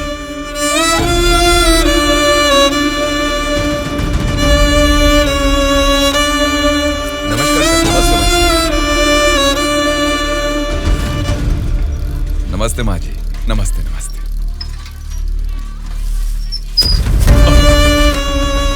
ये क्या किया बहन जी? क्या देख के पता नहीं चल रहा? कचरा है। हाँ वो तो पता चल रहा है, लेकिन कचरे की सही जगह तो कूड़ेदान होती है ना। तो आपने ये कचरा कूड़ेदान में डालने की बजाय यहाँ सड़क पर क्यों फेंक दिया? हमेशा कूड़ेदान में ही डालती हूँ, आज ही जस्ट मिस हो गया। वो अच्छा, अंग्रेजी बोलना जानती हो, लेकिन ये नहीं जानती कि कचरे को कूड़ेदान में डालना चाहिए। ये सब करने से ही बीमारियाँ फैल रही हैं और इंसान बीमार होते जा रहे हैं। जरा उधर देखिए, कूड़ेदान में पूरा कचरा भरा हुआ है। उसे निकालने वाला म्युनिसिपैलिटी से कोई भी दिखाई नहीं दे रहा। 1 हफ्ते से बोल रहे हैं कि आएंगे, लेकिन अभी तक कोई नहीं आया। और तुम कह रहे हो कि मेरे कचरा फेंकने से बीमारी आ जाएगी? हाँ? तेरी बात से ना दुनिया बदले, तेरी चीख किसी तक ना पहुँचे, नाराज न तेरा बल ही है तेरा साथी, दब के न रहो, विश्वास है तेरी डोरे, डर के न रहो, उम्मीदें तेरे दिल में उठ के न रहो, जज्बात है तेरे रग में। Hello, municipality office. कौन बोल रहे? नारायण स्वामी जी है क्या? अरे आपको कैसे पता चला? फोन में कैमरा लगाया हुआ है क्या? वो कुछ नहीं सर, हमारी गवर्नमेंट ऑफिस में जब लैंडलाइन बजती है तो वो आप ही का फोन होता है सर। बोलिए। सौंदर्य कॉलोनी में कूड़ेदान पूरा भर गया है बेटा, सारी कॉलोनी में बदबू फैल रही है, इसे जल्द से जल्द साफ करो। ओ ऐसा क्या? उसे साफ करने का काम हमारा नहीं है, प्राइवेट वालों को कॉन्ट्रैक्ट दिया है।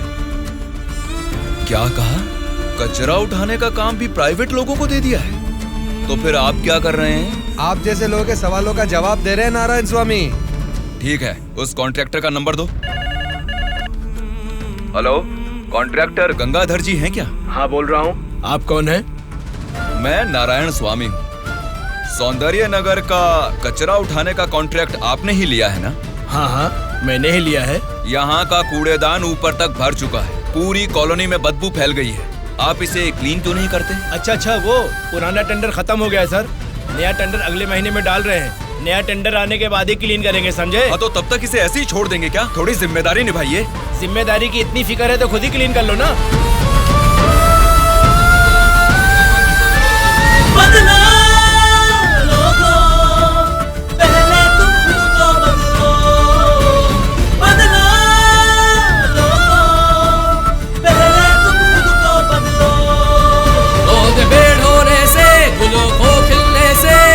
रोके तब ना ऐसा धरती में कोई, सूर्य को उगने से, बरखा को गिरने से, रोके जन्मा ऐसा धरती में कोई। बदला लोगों, पहले तुम खुद को बदलो। अरे ये क्या कर रहे हो? मैंने अभी सफाई की है। तुम्हें पेशाब करने के लिए यही जगह मिली? वहाँ सामने ही पब्लिक बाथरूम है, वहाँ जाके करो। मैं हमेशा से यही पे सुसु करता हूँ। कल से यहाँ पर मत करना। सिर्फ कल ही नहीं करूँगा, परसों भी और आगे भी यही पे करता रहूँगा।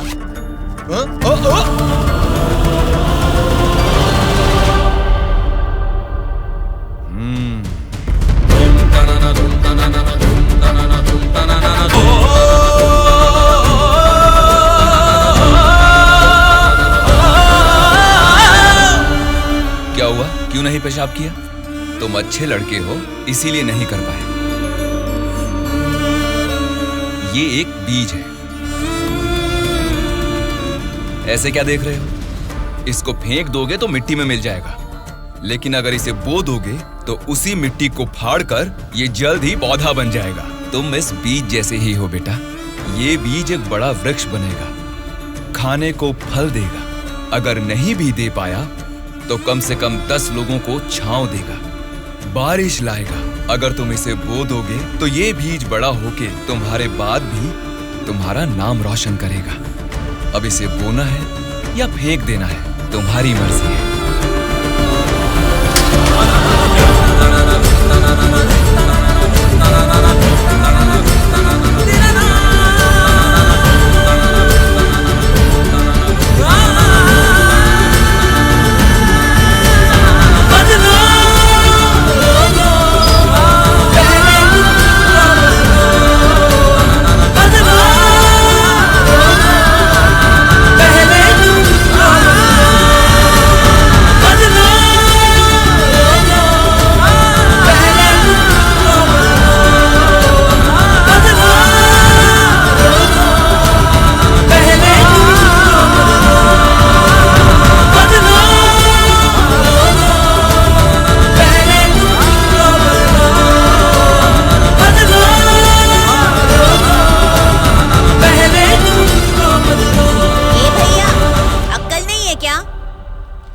यहाँ इतनी सफाई है, यहाँ सुसु क्यों कर रहा है? वहाँ पब्लिक टॉयलेट है, उधर जाके सुसु करना। अरे वहाँ जाके हल्का होने का 2 रुपए लेते रे, पीने का पानी 1 रुपए रे, और हल्का होने के लिए 2 रुपए कहाँ से लाऊं मैं?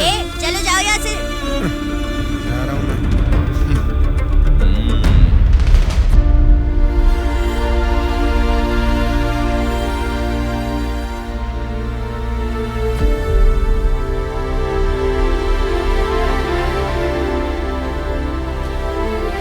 बेटा, राष्ट्रीय झंडे को उल्टा नहीं लगाते, गलत बात।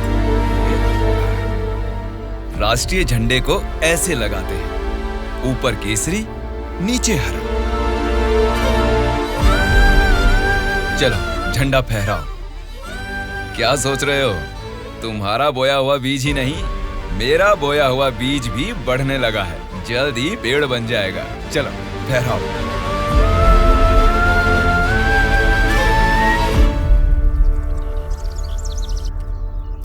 तुम्हारे माँ बाप कौन है? क्या करते हैं वो? मेरे माँ बाप गांजे का ना धंधा करते थे। पुलिस की पिटाई की वजह से मेरे पापा नहीं रहे और मेरी माँ जेल में है। तो मतलब तुम पढ़ते नहीं हो क्या? पहले पढ़ता था, मेरी माँ ने पढ़ाई बंद करवा के बोला कि गांजे के धंधे में लग जाओ, इसलिए उन्होंने मुझे स्कूल से भी निकलवा दिया। अब मैं स्कूल जाके नहीं पढ़ सकता। मैं पढ़ाऊंगा तो पढ़ोगी? हाँ पढ़ूंगा।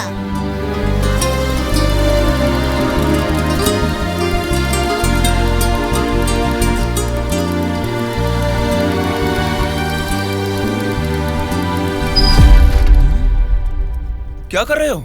स्कूल के बच्चों को दारू बेचना गलत बात है, वो भी इतने छोटे बच्चों को। 18 से कम उम्र वालों को दारू नहीं बेचनी। पता है ना तुम कानून का उल्लंघन कर रहे हो। कौन मैं? कानून की आंखों पर तो पट्टी बंदी है। पट्टी निकालो और अपने पीछे जेब में डाल दो। सिगरेट की दुकान स्कूल के बाजू में हो सकती है, मेरी वाइन शॉप नहीं हो सकती। मैंने कानूनन लाइसेंस लेके ये शॉप यहाँ खोली है। वैसे ही धंधा नहीं होने से हम परेशान हैं और तुम यहाँ आकर उपदेश देकर टाइम और धंधे की वाट लगा रहे हो। पढ़ाई करने वाले बच्चों को ही नहीं, पैसा मिलेगा तो दूध पीने वाले बच्चे को भी दारू बेचूंगा मैं, समझा तू? मेरा धंधा ही धर्म है। एक तो गलत काम कर रहे हो, ऊपर से चिल्ला रहे हो। हाँ चिल्लाऊंगा, क्या कर लेगा तू?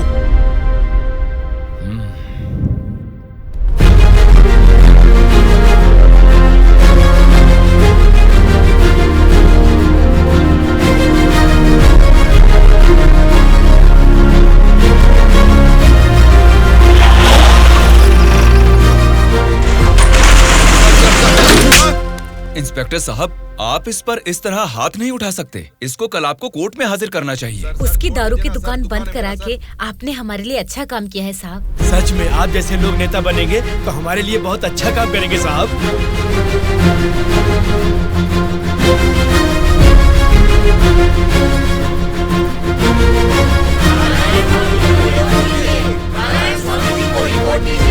उस दिन जनता ने नारायण स्वामी को बहुत अच्छी मेजॉरिटी से जिताया था।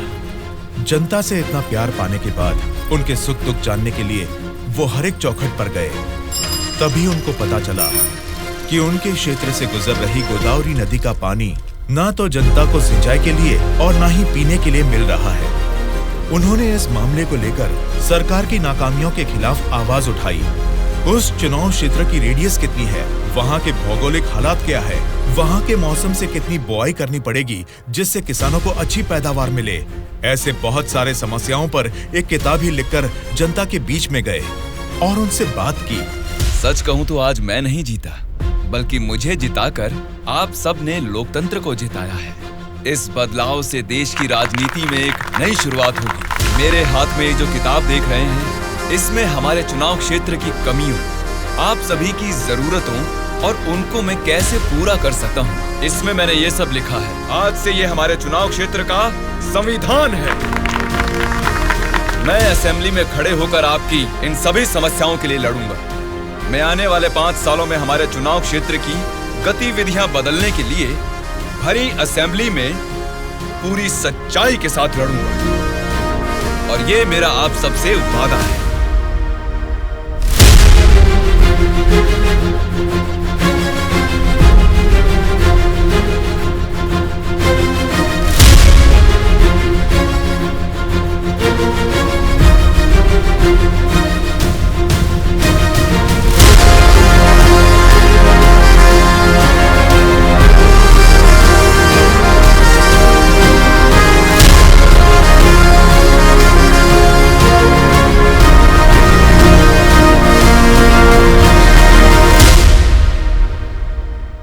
स्पीकर महोदय, ये हमारे चुनाव क्षेत्र की समस्याओं की किताब है। अगर मुझे थोड़ा सा समय मिल जाए तो मैं उन सभी समस्याओं से आपको रूबरू कराना चाहूंगा।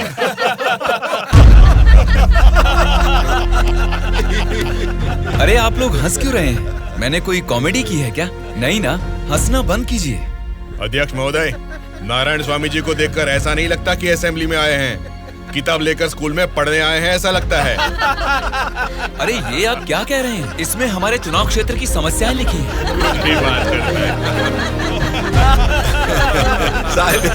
स्पीकर महोदय ने साइलेंस बोला, फिर भी हंस रहे हैं। चुप हो जाइए।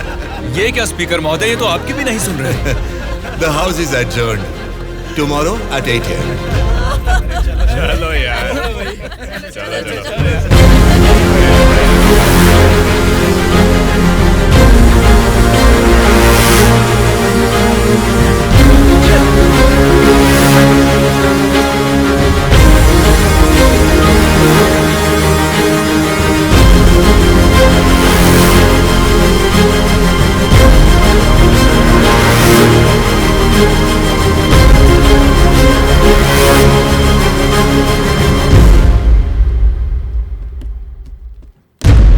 भास्कर रेड्डी जी, आज का अधिवेशन आपसे शुरू करते हैं। अध्यक्ष महोदय, पिछले सरकार की भ्रष्टाचार की वजह से पूरे राज्य का सर्वनाश हो गया है सर। क्यों सर्वनाश हुआ है उसकी वजह बता रहा हूँ अध्यक्ष महोदय। प्रचार तो राम राज्य का हो रहा था, लेकिन राज्य में राक्षस राज्य हो गया है अध्यक्ष महोदय, इसलिए इस तरह बात करनी पड़ रही है। ये क्या बोल रहे हो तुम? हमारी सरकार को राक्षस की सरकार बोल रहे हो? मुंह पे जुबान है तो क्या कुछ भी बोलोगे भास्कर रेड्डी? आगे के 5 साल तुम सत्ता में कैसे रहोगे ये मैं भी देखूंगा। तुम क्या देखोगे? मुंह बंद करके बैठो, नहीं तो बैठ जाएंगे। क्या कर लोगे तुम? मैं क्या करूंगा? हमारी मेजोरिटी कितनी है पता है ना? 100 लोग हैं। अगर हम चाहेंगे तो तुम में से एक भी असेंबली को छोड़कर नहीं जा सकता। हाँ, कुरुक्षेत्र में कौरव भी 100 ही थे, याद है ना? लेकिन अंत में क्या हश्र हुआ उनका? हमने भी हाथ में चूड़ियां नहीं पहन रखी। बहुत बोल चुके हो तुम, अब बैठ जाओ। तुम कौन होते हो हमें बिठाने वाले? तेरे सामने ही बोल रहा हूँ, अगर हमें गुस्सा आ गया ना तो असेंबली छोड़ के कोई भी बाहर नहीं जा पाएगा, कह रहा हूँ। क्या कह रहे हो नहीं जा पाएंगे? मतलब मारोगे हमें? दम है तो आ जाना, देखते हैं। ये क्या रे, हम लोग कुछ बोलते नहीं इसलिए सर पे चढ़ गए। तब से तुम ही हमें उकसा रहे हो। तू हमें उकसाएगा और हम भड़केंगे भी नहीं? हम क्या घूंघट ओढ़ के बैठे हैं? हिम्मत है तो हमको रोक के दिखा। रोज देखना है तो फिर आ जाओ, इधर का इधर ही फैसला कर देते हैं। आ जाओ, आ जाओ, अरे आ जाओ, मैं तो आ जा। बैठ जाइए आप लोग, बैठ जाइए, शांति रखिए। भास्कर रेड्डी जी, मैंने साइलेंस बोला ना, कंट्रोल रखिए। साइलेंस, साइलेंस, आप सब लोग बैठ जाइए। Silence, silence. 1 घंटे के लिए सभा को स्थगित करता हूँ। भद्राचलम चुनाव क्षेत्र के एमएलए नारायण जी को मैं बात करने के लिए अनुमति देता हूँ। महोदय, आज इस सभा में मैं इन सभी के सामने एक बात बोलना चाहता हूँ। प्रोसीड। महोदय, यहाँ बैठे सभी लोग जनता के प्रतिनिधि हैं। जनता ने वोट दी इसीलिए ये जीते। वोट देने वाली उस जनता के बारे में कोई बात ना करके इस सभा में एक दूसरे को कोसना, झगड़ा करना अच्छी बात नहीं है साहब। देखा जाए तो ये बेशर्मी है। अध्यक्ष महोदय, नारायण स्वामी जी अपनी मर्यादा का उल्लंघन कर रहे हैं। जनता ने आंख बंद करके वोट डालकर हमें नहीं चुना है। अध्यक्ष महोदय, इनकी मजाल तो देखिए, हमें बेशर्म बोलता है। इस बात के ऊपर तो नारायण स्वामी जी को तुरंत हमसे यहाँ क्षमा मांगनी चाहिए, अभी के अभी।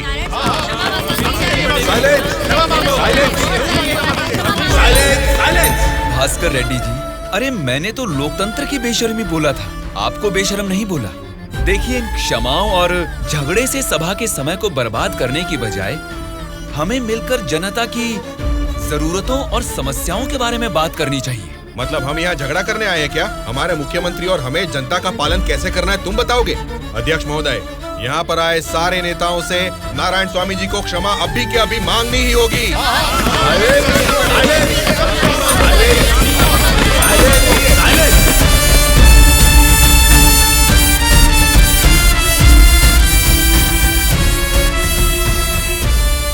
उनके बर्ताव से तुम क्यों दुखी हो रहे हो? सब ठीक हो जाएगा साहब, एक बार फिर आपको बोलने का मौका जरूर मिलेगा साहब। गूंगे को माइक पकड़ा देंगे तो कुछ फायदा थोड़ा ही होगा। जितने भी मौका देंगे होने वाला कुछ नहीं है। सोच समझ के तो बात ही नहीं कर पाता है ये। ए बोलू, क्या बात कर रहा है तू?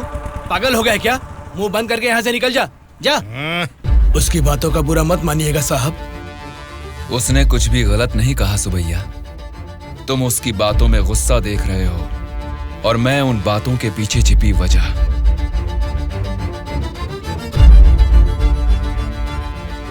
महोदय, हमारे चुनाव क्षेत्र में सारे संसाधन हैं, लेकिन उन्हें कैसे इस्तेमाल करना है हमारे लोग ये ना जानने की वजह से पीछे रह गए हैं। इस बारे में सरकारी पार्टी को कई बार विनती करने के बाद भी वो लोग फंड्स अलॉट नहीं कर रहे। अगर ऐसा ही रहा तो हमारे चुनाव क्षेत्र की जनता हम पर भरोसा कैसे करेगी? बोलिए महोदय। नारायण स्वामी जी, आपके चुनाव क्षेत्र की जनता की समस्या के बारे में अगली बैठक में जरूर चर्चा करेंगे। अब बैठ जाइए। स्पीकर महोदय, अभी तो मैंने बस अपनी बात रखनी शुरू ही की है और आप मुझे बैठने के लिए बोल रहे हैं। नारायण स्वामी जी, प्लीज आप बैठ जाइए। श्रीनिवास जी, आप बात कीजिए। अध्यक्ष महोदय, इस सभा में सभी को बोलने का अधिकार है। मुझे अपने चुनाव क्षेत्र की समस्याओं के बारे में बात करने दीजिए। प्लीज नारायण स्वामी जी, आप बैठ जाइए। कम से कम मुझे 10 मिनट तो बोलने दीजिए महोदय, विनती है। श्रीनिवास जी, आप अपनी बात रखिए। स्पीकर साहब, सीएम के राज्य में राज की हालत देखेंगे तो द्वापर युग का मानो राम राज्य वापस आ गया हो महोदय। ये बात मैं नहीं कह रहा हूँ, स्वयं जनता जनार्दन बोल रही है महोदय। स्पीकर साहब, राम ने राज किया त्रेता युग में, द्वापर युग पाला है श्री कृष्ण जी ने। पहले ठीक से इतिहास को जान ले, फिर बात करें। बोला था ना, गूंगे को माइक थमा देने से कुछ नहीं होने वाला। देख लिया, नेता तो ऐसा होना चाहिए जिसके सदन में बोलने से सब थर थर कांपे, सबकी धज्जियां उड़े, जरूरत पड़े तो वो लड़ने पे आ जाए। ये सारे गुण होते हैं सदन के नेता के। और हमारे इस नेता को देखो, इनमें एक भी ऐसा गुण नहीं है।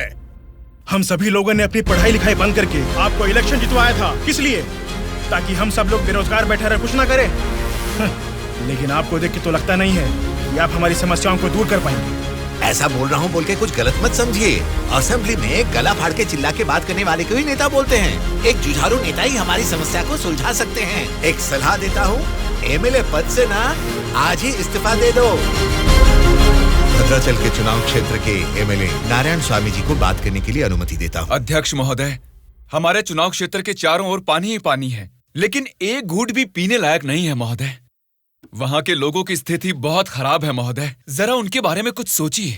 और सिर्फ एक यही समस्या नहीं है साहब, शिक्षा, चिकित्सा, रोड, मैं तो कहता हूँ पूरा क्षेत्र समस्याओं ही समस्याओं से भरा है महोदय। इसीलिए मेरी आपसे विनती है कि अध्यक्ष महोदय, नारायण स्वामी जी के चुनाव क्षेत्र में सिर्फ और सिर्फ जनता को ही सारी समस्याएं हो रही है, लेकिन इनके राज्य में सरकार बनाने वाली पार्टी के गुंडों की वजह से वहाँ के जनता की जान जा रही है। अध्यक्ष महोदय, सत्ता इनके हाथ में है और पैसे बनाना ही इनकी पार्टी का मकसद है। दरअसल सत्ता में रहकर इन्हें अपनी दारू की दुकानें चलानी है और सारा इल्जाम हम पे थोपना है। अध्यक्ष महोदय, हम सिर्फ दारू की दुकान ही चला रहे हैं साहब। ये विपक्ष के लोग जब सत्ता में थे तब सीधा ब्रोथेल हाउस ही चला रहे थे। हाँ साहब, ये सही कह रहा हूँ मैं। जरा उनको देखिए, बोलते कुछ है, करते कुछ और है। कैसी बातें कर रहा है? कितना गिरा हुआ आदमी है ये अध्यक्ष महोदय। Silence, silence. मैंने क्या गलत कह दिया अध्यक्ष महोदय? ये रमा देवी कौन है? क्या चरित्र है इनका? एक जमाने में रेड लाइट एरिया में उन्होंने क्या गुल खिलाए हैं सब जानते हैं।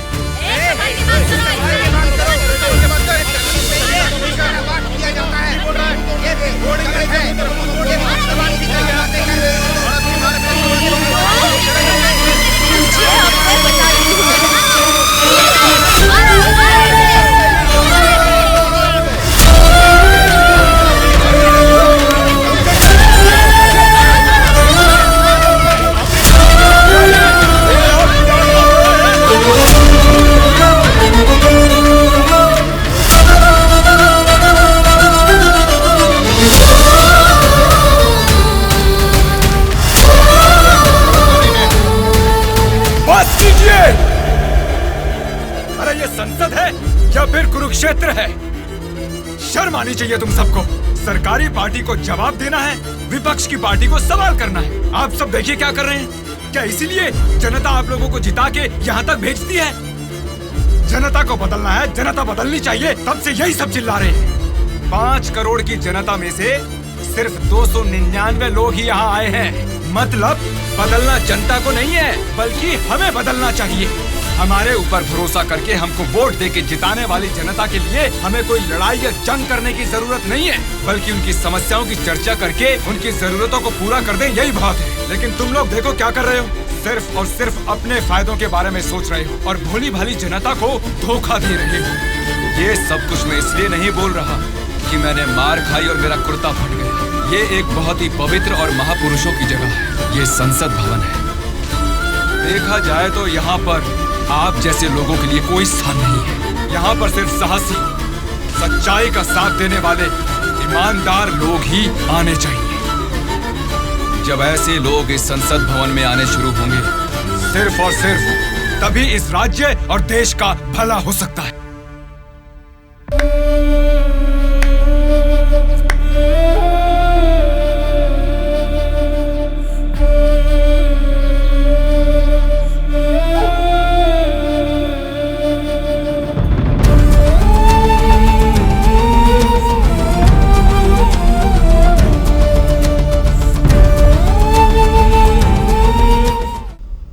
चलो बता दीजिए अंकल, उदास क्यों हो आप?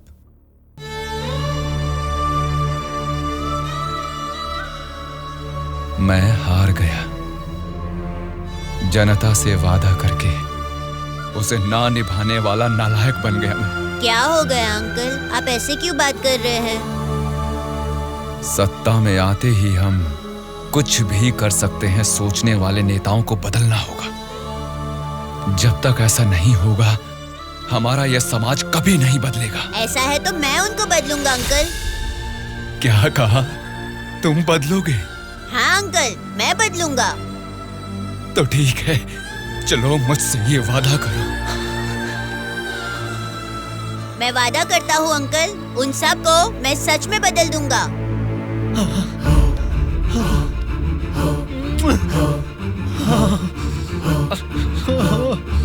बदलना है, तुमको ही बदलना है, तुम ही बदलोगे।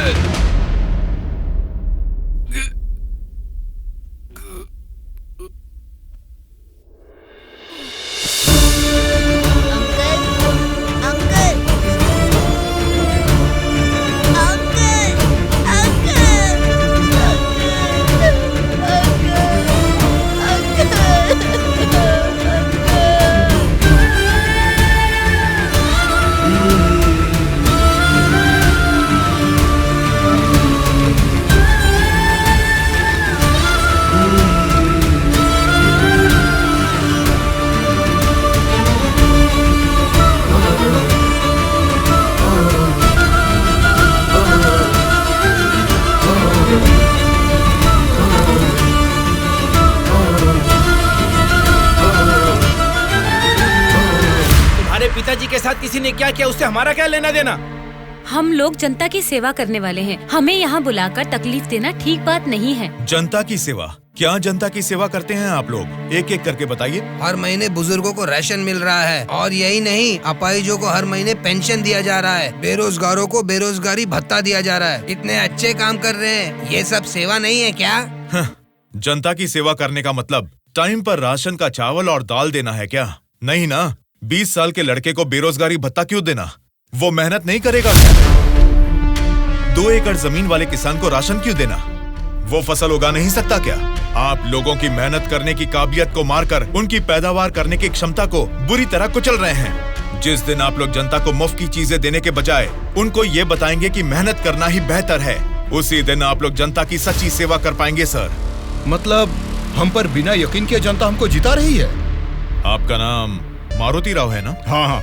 आपका चुनाव क्षेत्र रामापुरम है ना? सही कहा, रामापुरम ही है। आपके रामापुरम के बारे में आप क्या जानते हैं, थोड़ा बताएंगे सर? क्या रखा है रामापुरम में? 4 वार्ड है, 6 सरकारी अस्पताल है और 20 प्राइवेट अस्पताल है। उसके बाद 12 सिनेमा घर और 130 वाइन शॉप है। इसके अलावा अलग अलग क्षेत्र के लोग हैं, अलग अलग जात के लोग हैं और अलग अलग धर्म के लोग हैं। बाकी ओसी कास्ट तो सब कुछ मिला जुला के 1 लाख। इनके अलावा BC SC ST ये सब मिला के 2 लाख वोटर हैं। उतना ही नहीं, फिल्म डायरेक्टर सुकुमार जी और हीरोइन अंजलि जी दोनों यही पैदा हुए थे। कुंडली निकालोगे क्या? Nice information sir. उसी रामापुरम में जहाँ हजारों किसान रहते थे, अब कुछ गिनती के ही क्यों रह गए हैं सर? मुझे नहीं मालूम, किसानों के बारे में हम इतना कुछ नहीं जानते। तुम बोलो, तुम्हें मालूम है तो? रामापुरम की पूरी वोटरों की गिनती है 4,80,000। उनमें पुरुष है 2,50,000, स्त्रियां हैं 2,28,000, बाकी लोग हैं 3rd जेंडर। वहाँ बारिश और पानी की सुविधा ज्यादा होने के कारण धान और गन्ना जैसे फसलों के लिए वो जमीन अनुकूल है। अब हम प्रॉब्लम की बात करेंगे। रामापुरम मेन सेंटर में एक बड़ी डंपिंग यार्ड है और वहाँ के रोड्स के बारे में हम आपको जितना कम बताएं उतना ही अच्छा है। ये सरकारी पार्टी की MLA है, आपकी पूछताछ सही है, लेकिन हम तो विपक्ष के हैं ना, हमें इनके साथ क्यों उठा के लाए? एक विपक्षी पार्टी होने के नाते आपको गवर्नमेंट का सपोर्ट नहीं है, लेकिन आवाज उठाने के लिए असेंबली तो है ना। समस्याओं पर वहाँ क्यों नहीं बात करते?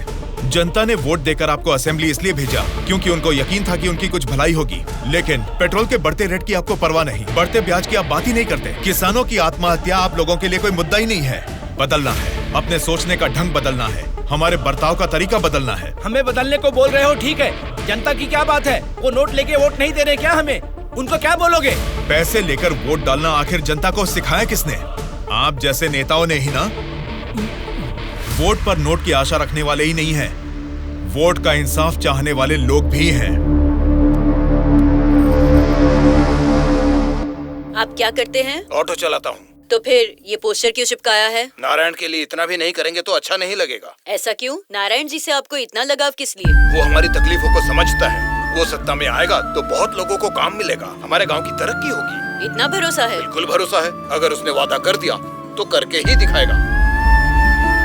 जब हमारे एमएलए चिनकोटा जी को अरेस्ट किया गया था, मेरे पति ने उनको छुड़ाने के लिए धरने पर पेट्रोल से खुद को जला लिया था। तो चिनकोटा जी ने क्या किया था? वे बोले थे कि सरकार में आते ही बात करके पैसा दिलाएंगे। मिला क्या? उन्होंने जबान दिया था। वादा तो वादा ही होता है ना। आपके दिए गए वादे जनता के सामने सिर्फ कहानियां बनकर रह गई हैं। कम से कम अब तो बदल जाइए। पार्टी बदलने के एजेंडा जैसे नहीं, जनता की तकदीरें बदलने वाले एजेंडा बन जाइए। अगर अब भी आप लोग नहीं सुधरोगे और ऐसा ही करते रहोगे तो यहाँ से कोई भी जिंदा बाहर नहीं जाएगा। सूर्या, इनको समझाने का कोई फायदा नहीं है। ये लोग ऐसे ही रहेंगे। मेरी बात मानो, सबको मार डालो। अरे रुको भाई रुको। ब्रदर, अगर आपको मारना है तो हमें मार दीजिए, लेकिन मरने से पहले हम सब बदलना चाहते हैं। हमको एक चांस तो दीजिए। इतने दिन जनता के पैसे कैसे लूटना है यही सोचते थे। अब एक मौका दे दो हमें। जनता के पैसे को जनता तक लौटाना है यही सोचेंगे। अब उस नारायण स्वामी के सपनों को हम सच करके दिखाएंगे। उसका नाम है सूर्या। ऑलरेडी एक मर्डर केस में वो सजा काट रहा है। सत्ताधारी पार्टी की सपोर्ट से वो जेल से बाहर निकला है। बहुत शातिर है वो। बड़ी होशियारी से वो दोनों पार्टियों के एमएलए को किडनैप करके लेके गया है। उसका प्लान क्या है, उसने क्यों किडनैप किया है, उसके सिवा और किसी को पता नहीं है। समझ गया सर। वो जहाँ भी हैं, सब एमएलए को सेफली लाने की जिम्मेदारी मेरी।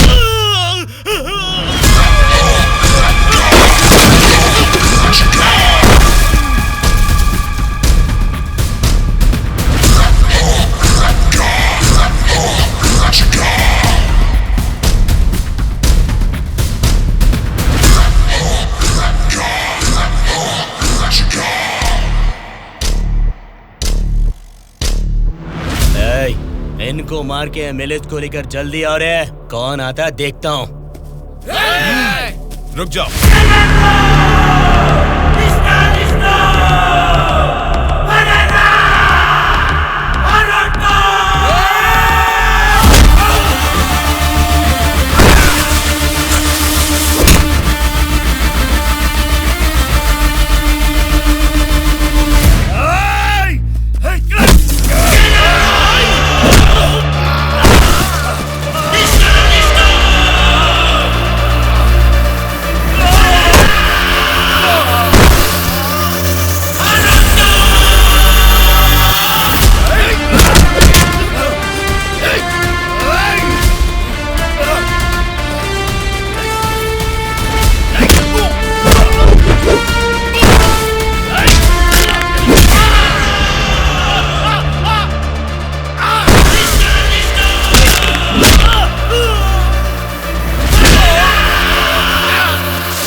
सॉरी सर, लगता है हमारे आने की खबर उनको पहले ही लग गई। What? हाँ सर, जब तक हम पहुँचे वो सब एमएलए को लेकर यहाँ से चला गया। तो अब क्या होगा? आज शक्ति परीक्षण है। आज अगर एमएलए को नहीं ला पाएंगे तो स्टेट पे एक बड़ा इशू बन जाएगा। तुम किसी भी कीमत पर उन एमएलए को यहाँ ले आओ। Okay sir, I will try my level best.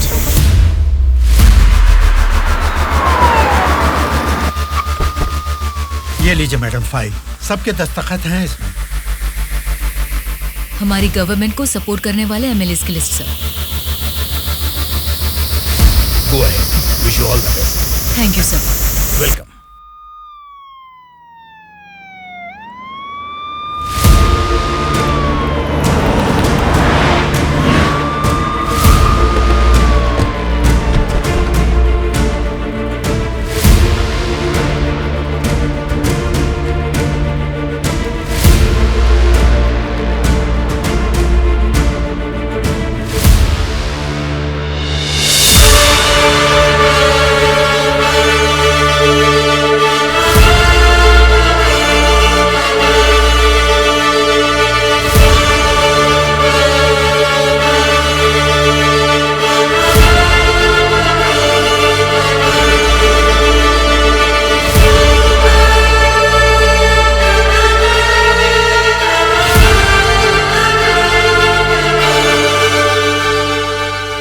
राज्य में पहली बार महिला चीफ मिनिस्टर बनने के लिए कांग्रेचुलेशंस श्यामला भारती जी।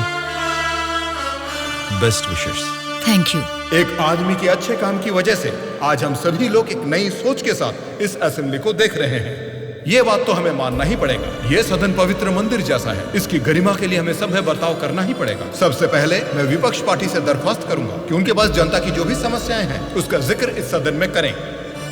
अध्यक्ष महोदय, असेंबली का सत्र चालू होने का आज पहला दिन है और पहले ही दिन विपक्ष पार्टी के सदस्यों को पहले बोलने का मौका देने के लिए मुख्यमंत्री जी को, स्पीकर साहब को मेरी तरफ से और मेरी पार्टी की तरफ से धन्यवाद देना चाहूंगा। पिछले 2 सालों में कोरोना महामारी ने जनता के जीवन को अस्त व्यस्त बना दिया है। जनता के स्वास्थ्य के बारे में अब समय आ गया है कि हम जाग जाएं। उसके लिए गरीब लोगों को इंसाफ दिलाने के लिए सारे विपक्ष की तरफ से मैं प्रार्थना करता हूं। इस मुद्दे पे मैं राज्य के मुख्यमंत्री श्यामला जी से दरख्वास्त करूंगा कि कुछ बोलें। अध्यक्ष महोदय, सबसे पहले बिना झगड़ा किए ऐसे अच्छे वातावरण में जनता की भलाई के लिए और उनकी उन्नति के लिए एक उपयोगी बिल को इस सभा में प्रस्तुत किया गया है, जिसके लिए विपक्ष पार्टी के नेता राम मोहन राव जी का और उनकी पार्टी का मैं अभिवादन करती हूँ। आम जनता को भी बेहतरीन इलाज मिल सके, फिर चाहे वो 10 रुपए का हो या फिर 10 लाख का, उनको मिलना चाहिए। इसी सोच को आगे बढ़ाते हुए आप सबके समक्ष इस फाइल पर मैं सबसे पहले दस्तखत करती हूँ।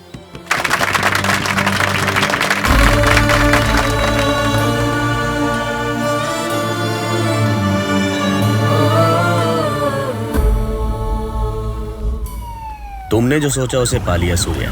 नेक्स्ट टारगेट क्या है? हमारे देश की तरक्की जो कोई भी रोक रहा है वो लोग ही मेरा नेक्स्ट टारगेट।